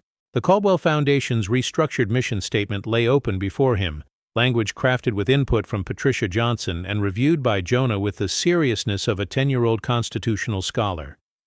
Where once the foundation had focused exclusively on medical research, important work, but emotionally distant from Thomas's daily experience, it now committed to comprehensive support for Chicago's most promising young people, regardless of their family's economic circumstances. Each irregular chime from the grandfather clock seemed to punctuate his reading, as if Daniel himself were approving specific passages. Direct mentorship opportunities connecting donors with scholarship recipients. Chime.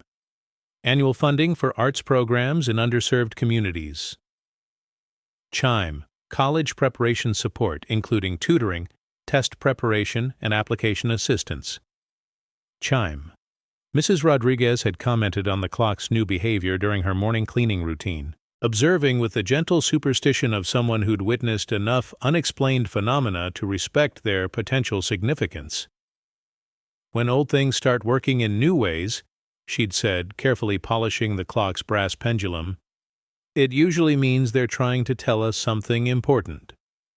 Thomas was beginning to suspect the clock was indeed trying to communicate something, though the message remained unclear until Jonah arrived that afternoon with news that would redefine everything they'd been building together.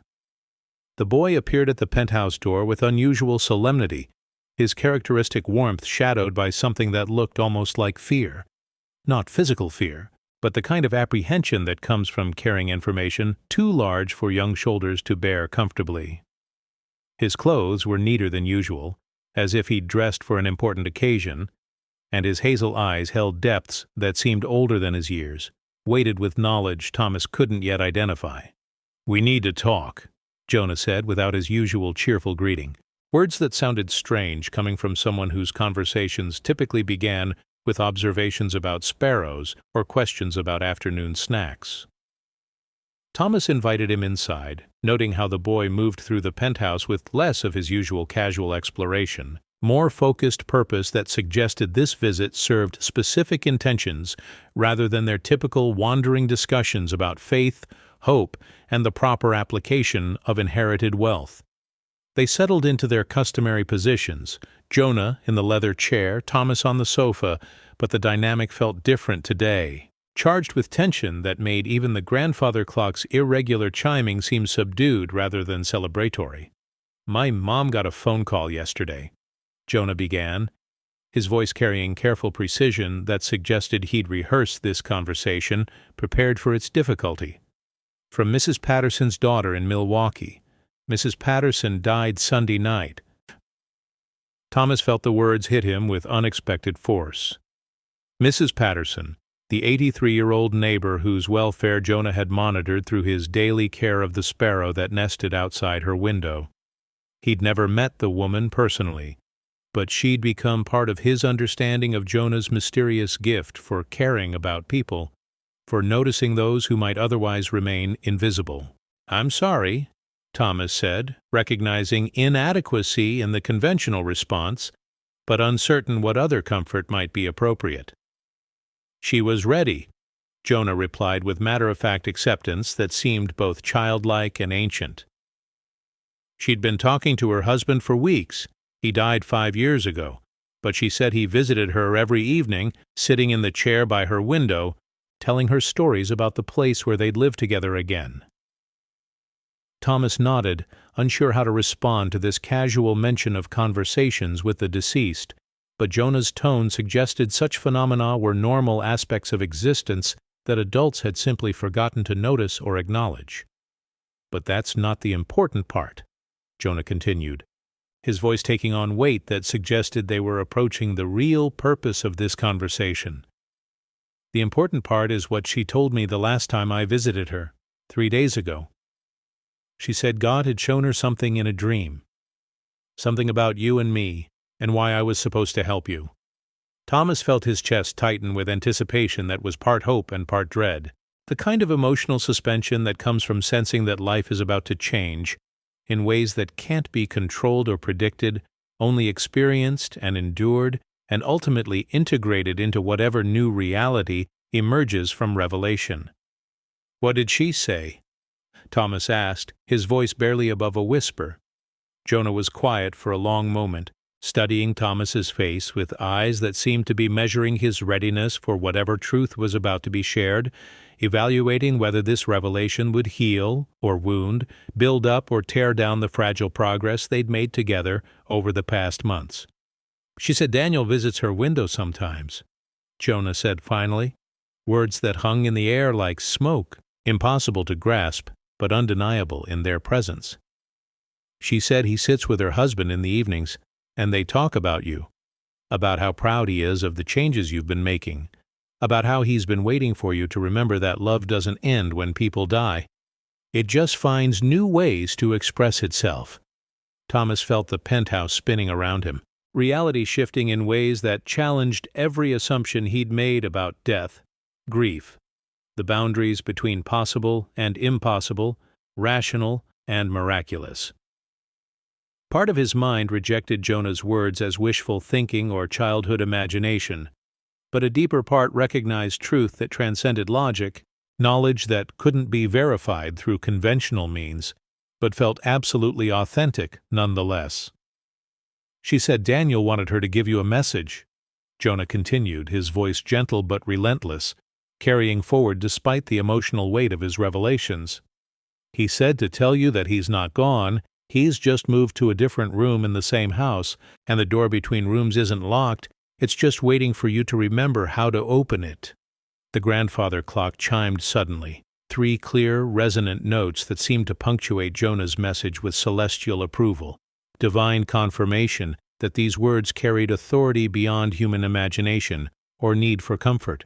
Thomas found himself crying without realizing.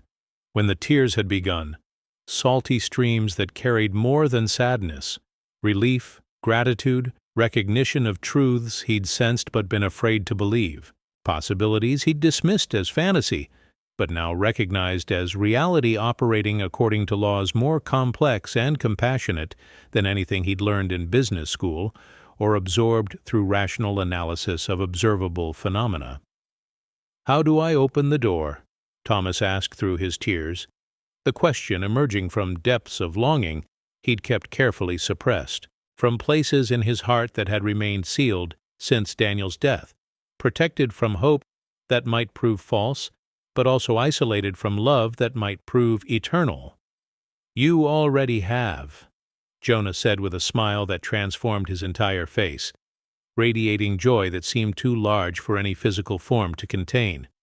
"Every time you help a kid, every time you choose hope instead of sadness, every time you remember that your love for Daniel can become love for other children who need what you have to give, that's how you open the door. That's how you let his love work through you in ways that multiply instead of diminish."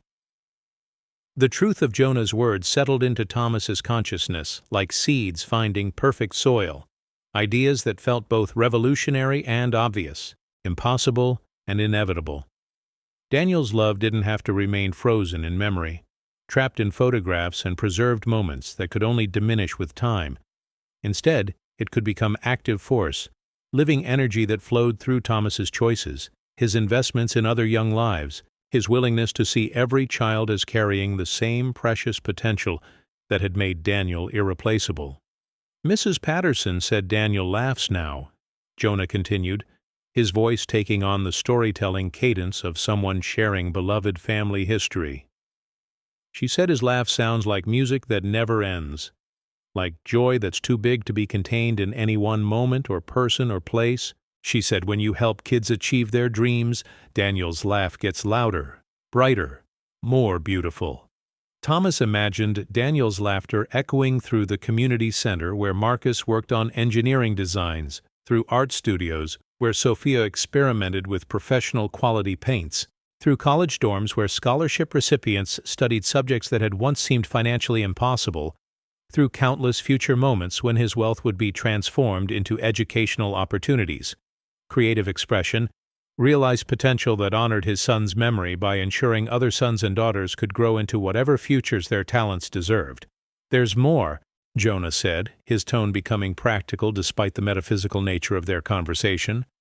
"Mrs. Patterson said Daniel has been visiting the community center too, especially when you're there working with the kids. She said he likes to sit beside you during mentoring sessions, whispering encouragement that you can't hear with your ears, but your heart recognizes anyway." The irregular chiming of the grandfather clock suddenly made sense.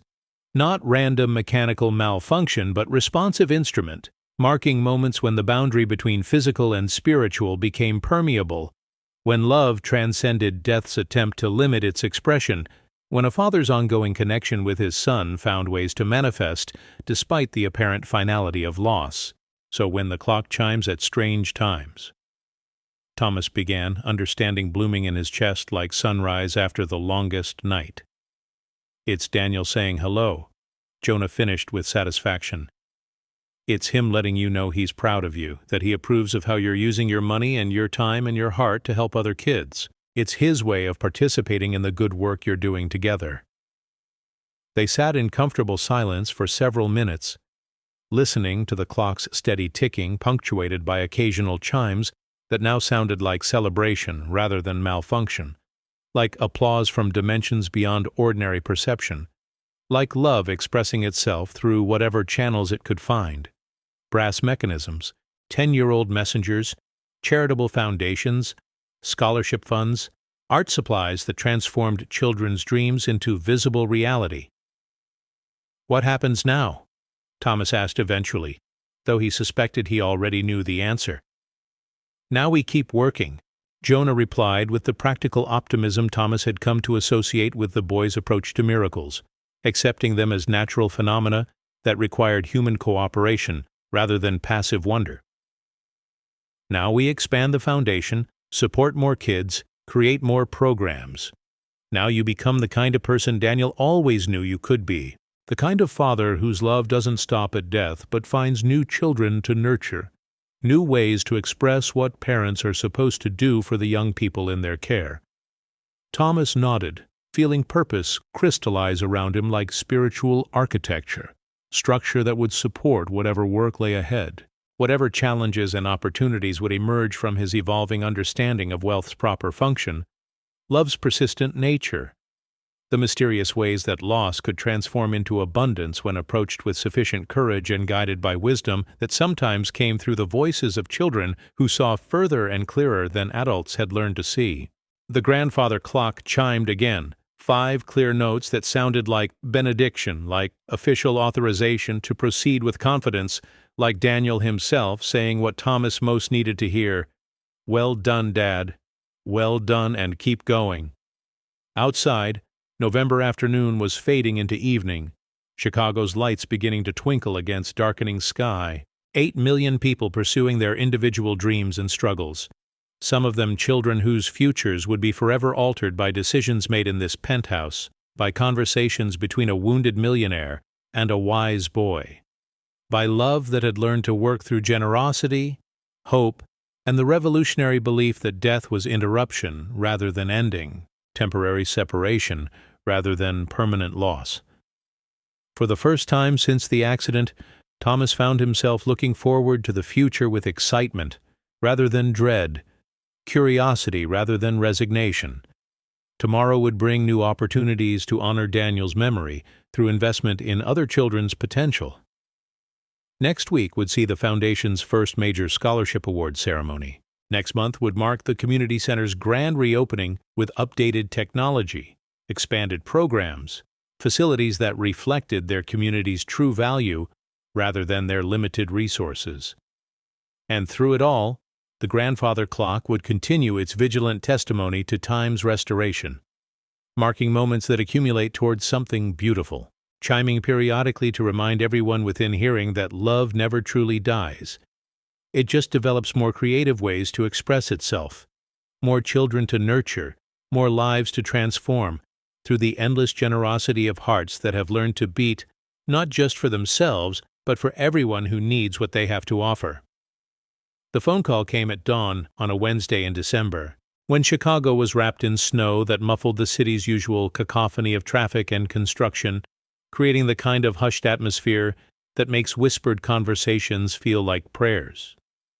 Thomas was standing at his penthouse windows, watching flakes drift past glass that no longer felt like barriers but like frames for viewing a world he'd rejoined, when Mrs. Rodriguez's voice carried from the kitchen with urgency that immediately altered the morning's peaceful rhythm. "Senor Caldwell," she called, her tone careful but insistent. "Telephone for you. Is the boy's mother." Maria Santos had never called him before. In the 3 months since their partnership in Daniel's Living Memorial Fund had begun transforming young lives throughout Chicago, she'd remained politely distant from Thomas's involvement in her son's mysterious calling, grateful for the resources he provided, but suspicious of the relationship's implications, protective of Jonah in ways that Thomas understood, even when they frustrated his growing attachment to the remarkable child who'd become not just advisor and inspiration, but the closest thing to family he'd experienced since the accident. Thomas accepted the phone with hands that trembled slightly, preparing himself for news that his rational mind couldn't predict but his heart somehow anticipated, as if the grandfather clock's irregular chiming over the past weeks had been building toward this moment, marking time until some crucial message could be delivered. "Mr. Caldwell?" Maria's voice carried exhaustion that transcended normal fatigue, worry that had etched itself into her speech patterns like grooves worn by constant water flow. "I'm sorry to call so early, but I didn't know who else. Jonah is in the hospital." The word hospital hit Thomas like physical impact, driving breath from his lungs and strength from his legs, forcing him to lean against the window for support as memories of other hospital calls, other late-night emergencies, other moments when medical institutions had become battlegrounds, where love fought losing wars against mortality's relentless advance. "What happened?" Thomas managed, his voice rougher than he intended, professional composure cracking to reveal the raw terror that lurked beneath all his carefully constructed emotional defenses. "He collapsed yesterday evening at school," Maria continued, words tumbling out with the desperate efficiency of someone who'd repeated this information too many times already, medical terminology mixed with maternal anguish in ways that made clinical facts feel personally devastating. "During the Christmas pageant practice. One moment he was singing with the other children, the next he was on the floor, unconscious. The paramedics said his heart rhythm was irregular, his blood pressure too low. They've run tests all night, but can't explain what's causing it." Thomas closed his eyes, pressing his forehead against glass that reflected a face aged by grief, now confronting the possibility of fresh loss, new wounds carved into flesh that had barely begun healing from previous devastation. The irony wasn't lost on him, that just as he'd learned to love again, to believe in future possibilities, to find meaning in connection and purpose in generosity, the universe seemed prepared to deliver another lesson in the fragility of everything that mattered. "Which hospital?" he asked, mind already calculating travel time, considering resources that might be mobilized, specialists who might be consulted, treatments that money could purchase even when prayers might not be answered. "Northwestern Memorial Pediatric Intensive Care," Maria replied. "Room 714.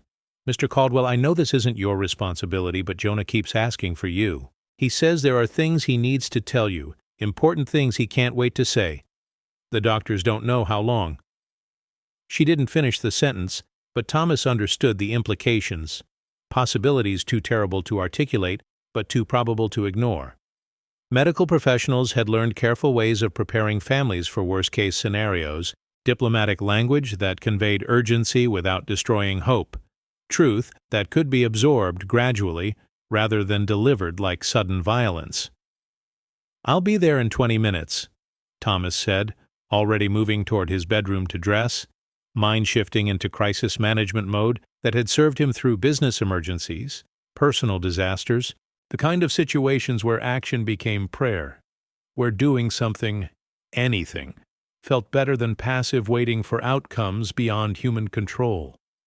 The drive to Northwestern Memorial passed in a blur of snow-covered streets and traffic that seemed to part before his sedan-like symbolic representation of wealth's ability to smooth obstacles that might delay others. But Thomas found no comfort in privilege that couldn't purchase the only outcome he wanted: Jonah's continued presence in a world that needed his particular brand of wisdom, compassion, mysterious gift for seeing connections that others missed, bridges that others couldn't cross.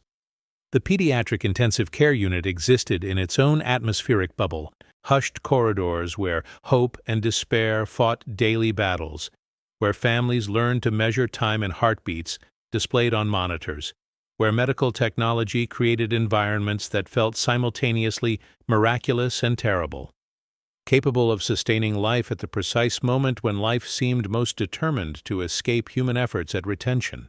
Room 714 was filled with machinery that hummed and beeped with electronic precision, monitors that translated Jonah's vital functions into abstract digital displays that somehow felt more real than the small figure lying motionless in a bed that dwarfed his child-sized frame.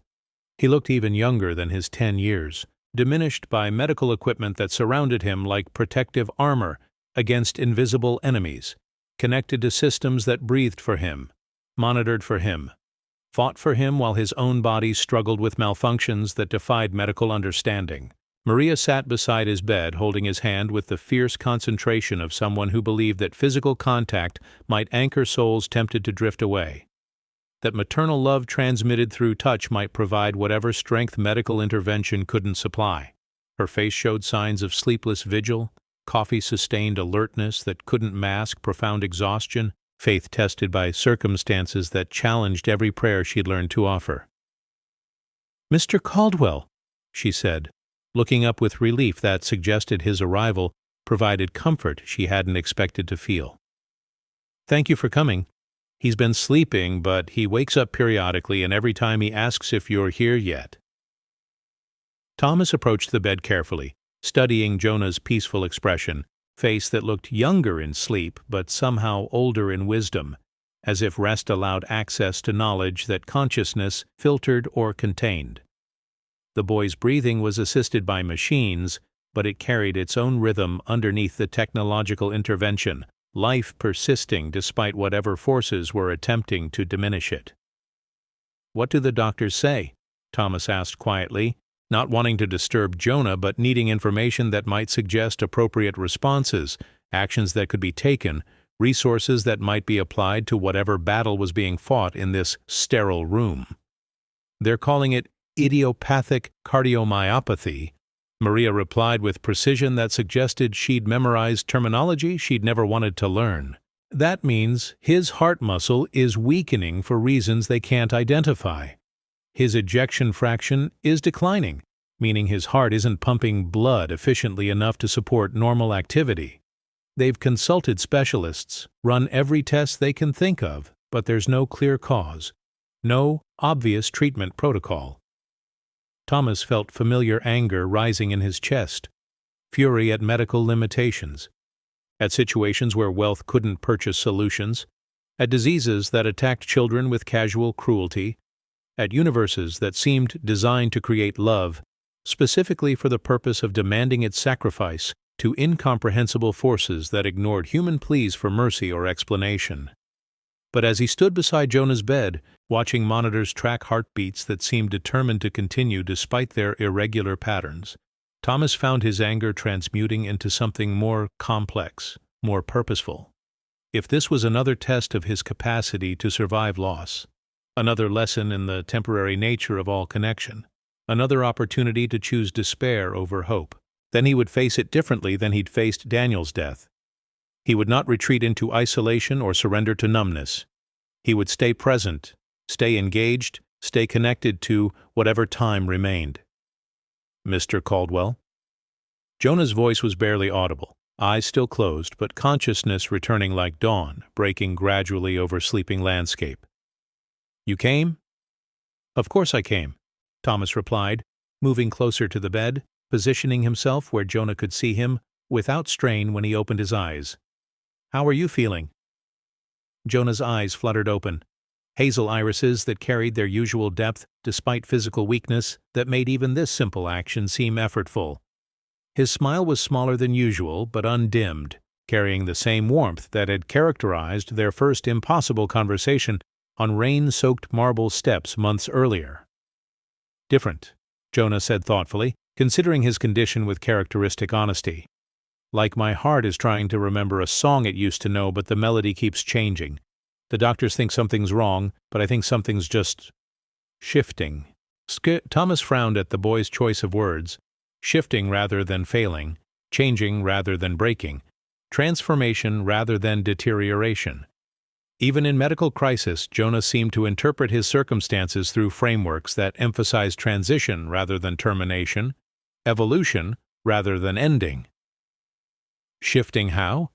Thomas asked, genuinely curious about this child's perspective on his own mortality, his apparent ability to find meaning in circumstances that would terrify most adults. "I think maybe I've finished the work I was supposed to do here," Jonah replied with matter-of-fact acceptance that was both heartbreaking and inspiring. "I think maybe God is calling me home, but not because I failed at anything, because I succeeded at something important." Maria's sharp intake of breath indicated her rejection of any interpretation that suggested acceptance of worst-case scenarios, maternal instinct rebelling against philosophical frameworks that treated her son's potential death as spiritual promotion rather than devastating loss. "Mijo, don't talk like that," she said firmly. "You're going to get better. The doctors will find a treatment.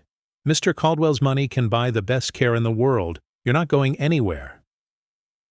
Jonah squeezed his mother's hand with strength that belied his physical condition, comfort flowing from child to parent in reversal of normal generational support patterns. "Mommy, remember what Abuela always said, that angels don't get to stay in any one place too long because there's too much work to do in too many different places?" Thomas felt something crystallize in his understanding of this impossible child, recognition that perhaps Jonah had never been entirely ordinary, entirely human in conventional senses. Perhaps from the beginning he'd been something more, messenger rather than mere boy, temporary visitor rather than permanent resident. Love made manifest in forms that could be recognized and received by people who needed specific kinds of healing at precise moments in their spiritual development. "What was your work here?" Thomas asked quietly, suspecting he already knew the answer, but needing to hear it articulated, confirmed, given shape through words that could be remembered and treasured long after this moment passed. "Helping you remember," Jonah replied with smile that carried satisfaction of completed mission, goal achieved through patient effort, despite seemingly impossible obstacles. "Helping you remember that love doesn't end when people die, it just finds new ways to work. Helping you remember that money becomes meaningful when it serves love instead of fear. Helping you remember that Daniel is still with you, still proud of you, still participating in every good thing you do for other kids." The grandfather clock's irregular chiming suddenly made perfect sense. Not mechanical malfunction, but spiritual communication. Daniel's presence expressed through whatever channels could penetrate between dimensions, father and son maintaining connection despite death's attempt to sever relationships that transcended physical limitations. "And now that you remember," Jonah continued, voice growing stronger despite monitors that suggested physical condition remained critical, "you don't need me to keep reminding you. You can remind other people. Help them remember, too. You can be for other kids what I was for you. Someone who sees them clearly, believes in them completely, invests in their dreams not because you have money, but because you have love that needs somewhere to go." Thomas felt tears streaming down his face, grief and gratitude intertwining like golden threads weaving through fabric of understanding that was both beautiful and terrible. Revelation that illuminated truth while simultaneously threatening to remove the messenger who delivered it. "But I don't want you to go," Thomas said honestly, words emerging from depths of attachment he'd sworn he'd never risk again. Love that had grown despite his determination to remain protected. Connection that had become precious precisely because it seemed impossible. "I need you, Jonah. The world needs you." "The world needs what I brought," Jonah corrected gently. "But it doesn't need me specifically to keep bringing it. That's your job now. Yours and my mom's and everyone else who learned to see differently because of our time together. I was just the delivery guy. The real gift is what stays behind after the delivery guy goes home." Outside room 714, snow continued falling on Chicago, covering the city in crystalline purity that made everything look new, transformed, ready for whatever season would emerge when winter finally surrendered to spring's inevitable return. The community center was closed today, but tomorrow it would reopen with programs funded by Thomas's restructured foundation, serving children whose lives would be forever altered by opportunities made possible through wealth deployed as expressions of love rather than accumulation. The scholarship recipients were already planning their college courses, their career paths, their own future contributions to communities that had nurtured them through difficult seasons. Marcus would study engineering with focus on sustainable urban development. Sophia would major in art therapy, preparing to help children express trauma and hope through creative media. Dozens of other young people were discovering that their dreams were achievable not because the world was naturally fair, but because someone with resources had decided to invest in justice, opportunity, possibility that transcended economic inheritance. "Promise me something," Jonah said, voice taking on urgency that suggested time constraints becoming more immediate, messages requiring delivery before opportunities passed. "Promise me you'll keep expanding the foundation, keep finding new ways to help kids who need what you have to offer. Promise me you'll remember that every child you meet might be carrying something important, something the world needs, something that money alone can't create, but money can definitely help develop." "I promise," Thomas said without hesitation, commitment that felt like vow, like contract with forces larger than human understanding, like covenant that would survive whatever transitions lay ahead. "And promise me you'll tell them about Daniel," Jonah continued, energy focusing into specific instructions that needed to be delivered precisely.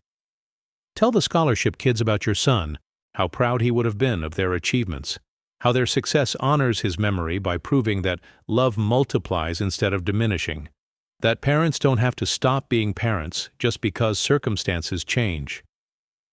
"I promise that too," Thomas replied, understanding that these weren't just dying wishes but operational principles for living mission, guidelines for transforming personal loss into communal gain, individual healing into systemic change that would outlast any single person's contribution. The monitors around Jonah's bed continued their electronic vigil, tracking vital signs that suggested physical stability despite metaphysical transition that seemed to be occurring beyond medical measurement or intervention.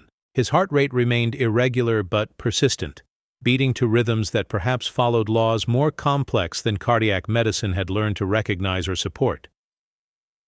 As afternoon faded toward evening, other visitors began arriving, children from the community center, staff members who'd watched Jonah's mysterious influence transform their programs, neighbors who'd benefited from his quiet attention to their needs, his grandmother's friends who'd learned to trust his spiritual insights even when they challenged conventional understanding.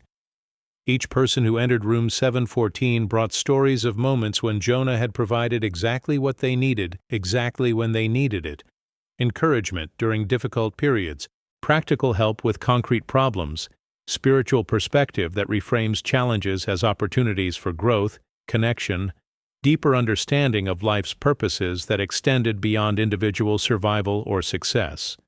Thomas listened to these testimonies with growing recognition that he'd been privileged to witness something miraculous, not supernatural magic, but natural grace, love expressing itself through human vessel who'd somehow remained open to divine guidance that most people learn to block or ignore. As night settled over the hospital, as visitors departed and medical staff continued their professional vigil, as Maria curled into the chair beside her son's bed with exhaustion that finally overcame her determination to remain alert, Thomas found himself alone with sleeping boy who'd taught him everything important he'd learned in past year. The grandfather clock would be chiming irregularly back at the penthouse, marking moments that accumulated toward something beautiful, counting time that felt precious rather than empty, measuring duration that served love rather than mere continuation.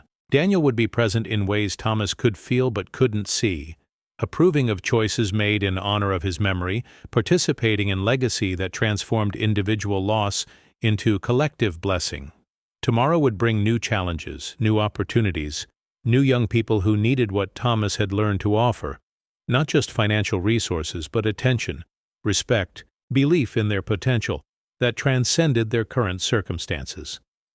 The foundation would continue growing, expanding, finding innovative ways to identify and nurture talent that might otherwise remain hidden, undeveloped, lost to communities that desperately needed whatever gifts their youngest members carried.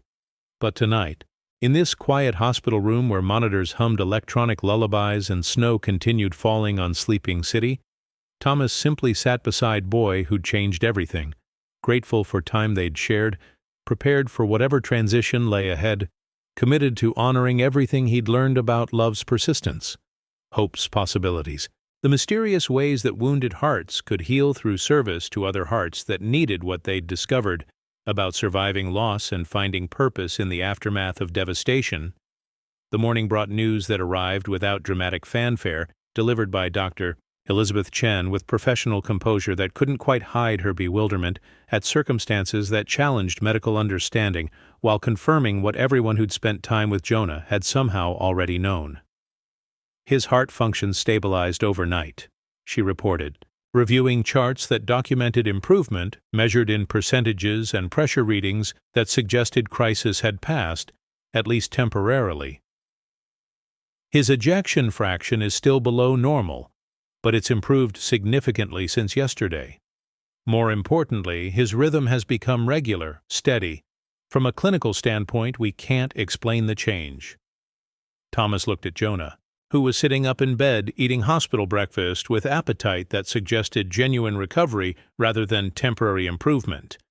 Color returning to cheeks that had been pale with medical crisis, energy flowing back into small frame that had seemed diminished by institutional environment and electronic monitoring equipment.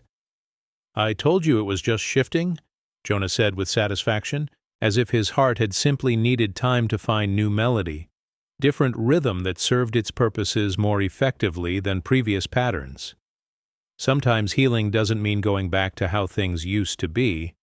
Sometimes it means learning to work better in new ways. Maria wept with relief that transcended rational response to medical updates, emotion flowing from places deeper than logic could reach, gratitude that emerged from sources more profound than appreciation for favorable test results. Her son was not dying. Not today. Not in this place where she'd spent sleepless hours preparing for losses she couldn't bear to imagine. But Thomas found himself studying Jonah's face with growing recognition that something had indeed shifted during the night, not just in cardiac function but in spiritual presence, in the particular quality of attention that had made this child seem extraordinary from their first rain-soaked encounter. Jonah was still unmistakably himself, kind, wise, carrying depths that seemed impossible for his age, but he also seemed more distant somehow. Present but not entirely engaged, as if part of his consciousness had traveled somewhere during his medical crisis and hadn't completely returned. "How do you feel?" Thomas asked, curious about the child's own perception of whatever transformation had occurred.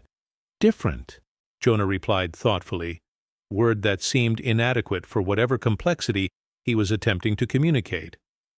"Like I can see further than I used to, but also like some of what I'm seeing is too far away to describe clearly.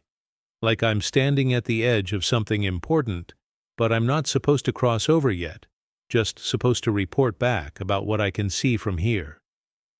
Dr. Chen frowned at this response, clearly struggling to translate poetic description into medical terminology that could guide treatment decisions, determine discharge timing, predict long-term prognosis for conditions that seem to operate according to principles beyond cardiology training. "We'd like to keep him for observation another day or two," she said carefully. "Run additional tests. Make sure this improvement is sustainable rather than temporary fluctuation. With pediatric cardiomyopathy, we've learned to be cautious about apparent recovery that might not represent permanent change."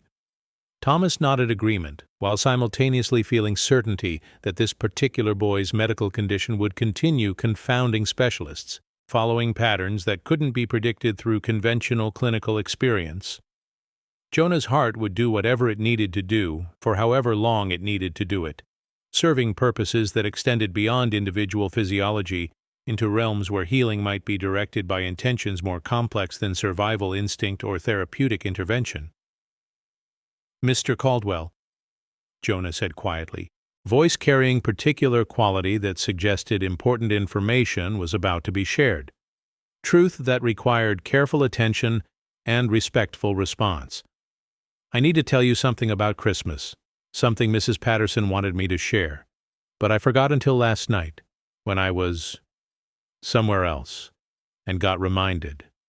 Thomas leaned closer, recognizing tone that indicated transition from casual conversation to spiritual communication, moments when Jonah became conduit for messages originating from sources beyond his own 10-year-old perspective and understanding. "She said Daniel wants you to have Christmas this year." Jonah continued with matter-of-fact certainty that made extraordinary statements sound completely reasonable. "Not sad Christmas where you remember what's missing, but happy Christmas where you celebrate everything good that's still happening, everything beautiful that's grown from the love you shared with him." The suggestion felt both impossible and inevitable. Impossible because Christmas had become symbol of loss rather than celebration, season that emphasized absence rather than presence, holiday that Daniel's death had transformed from joy into annual reminder of devastation. But inevitable because Thomas's emerging understanding of love's persistence, purpose's continuation beyond individual mortality, suggested that grief-defined holidays were choices rather than obligations, interpretations that could be revised as healing progressed. "How do I do that?" Thomas asked honestly, prepared to receive practical guidance about emotional territory he'd avoided for over a year. Celebration that felt simultaneously desirable and terrifying. "By sharing it," Jonah replied simply. "By having Christmas with people who need it, people who might not have Christmas otherwise. By creating Christmas for kids whose families don't have enough money for presents, or enough hope for celebrations, or enough adults who remember what Christmas is supposed to feel like. The idea began taking shape in Thomas's imagination. Christmas Party at the Community Center, presents for every child in their programs, families invited to feast that honored abundance while creating inclusion, celebration that transformed personal healing into communal joy. The foundation could sponsor everything, but more importantly, Thomas could participate personally, not as distant benefactor but as active participant in community that had become his extended family through Jonah's mysterious guidance. "Daniel would love watching you plan Christmas for other kids," Jonah continued, voice carrying conviction that suggested direct communication rather than hopeful speculation. "Mrs. Patterson said he's been looking forward to this Christmas more than any other, because this is the first one where you'll remember that Christmas was always about God becoming human to show people how much they're loved, how much their lives matter, how much hope there is even when everything seems broken." Thomas felt something loosening in his chest, not of resistance that had been tied around holiday expectations, seasonal obligations that had been defined by absence rather than presence, by what couldn't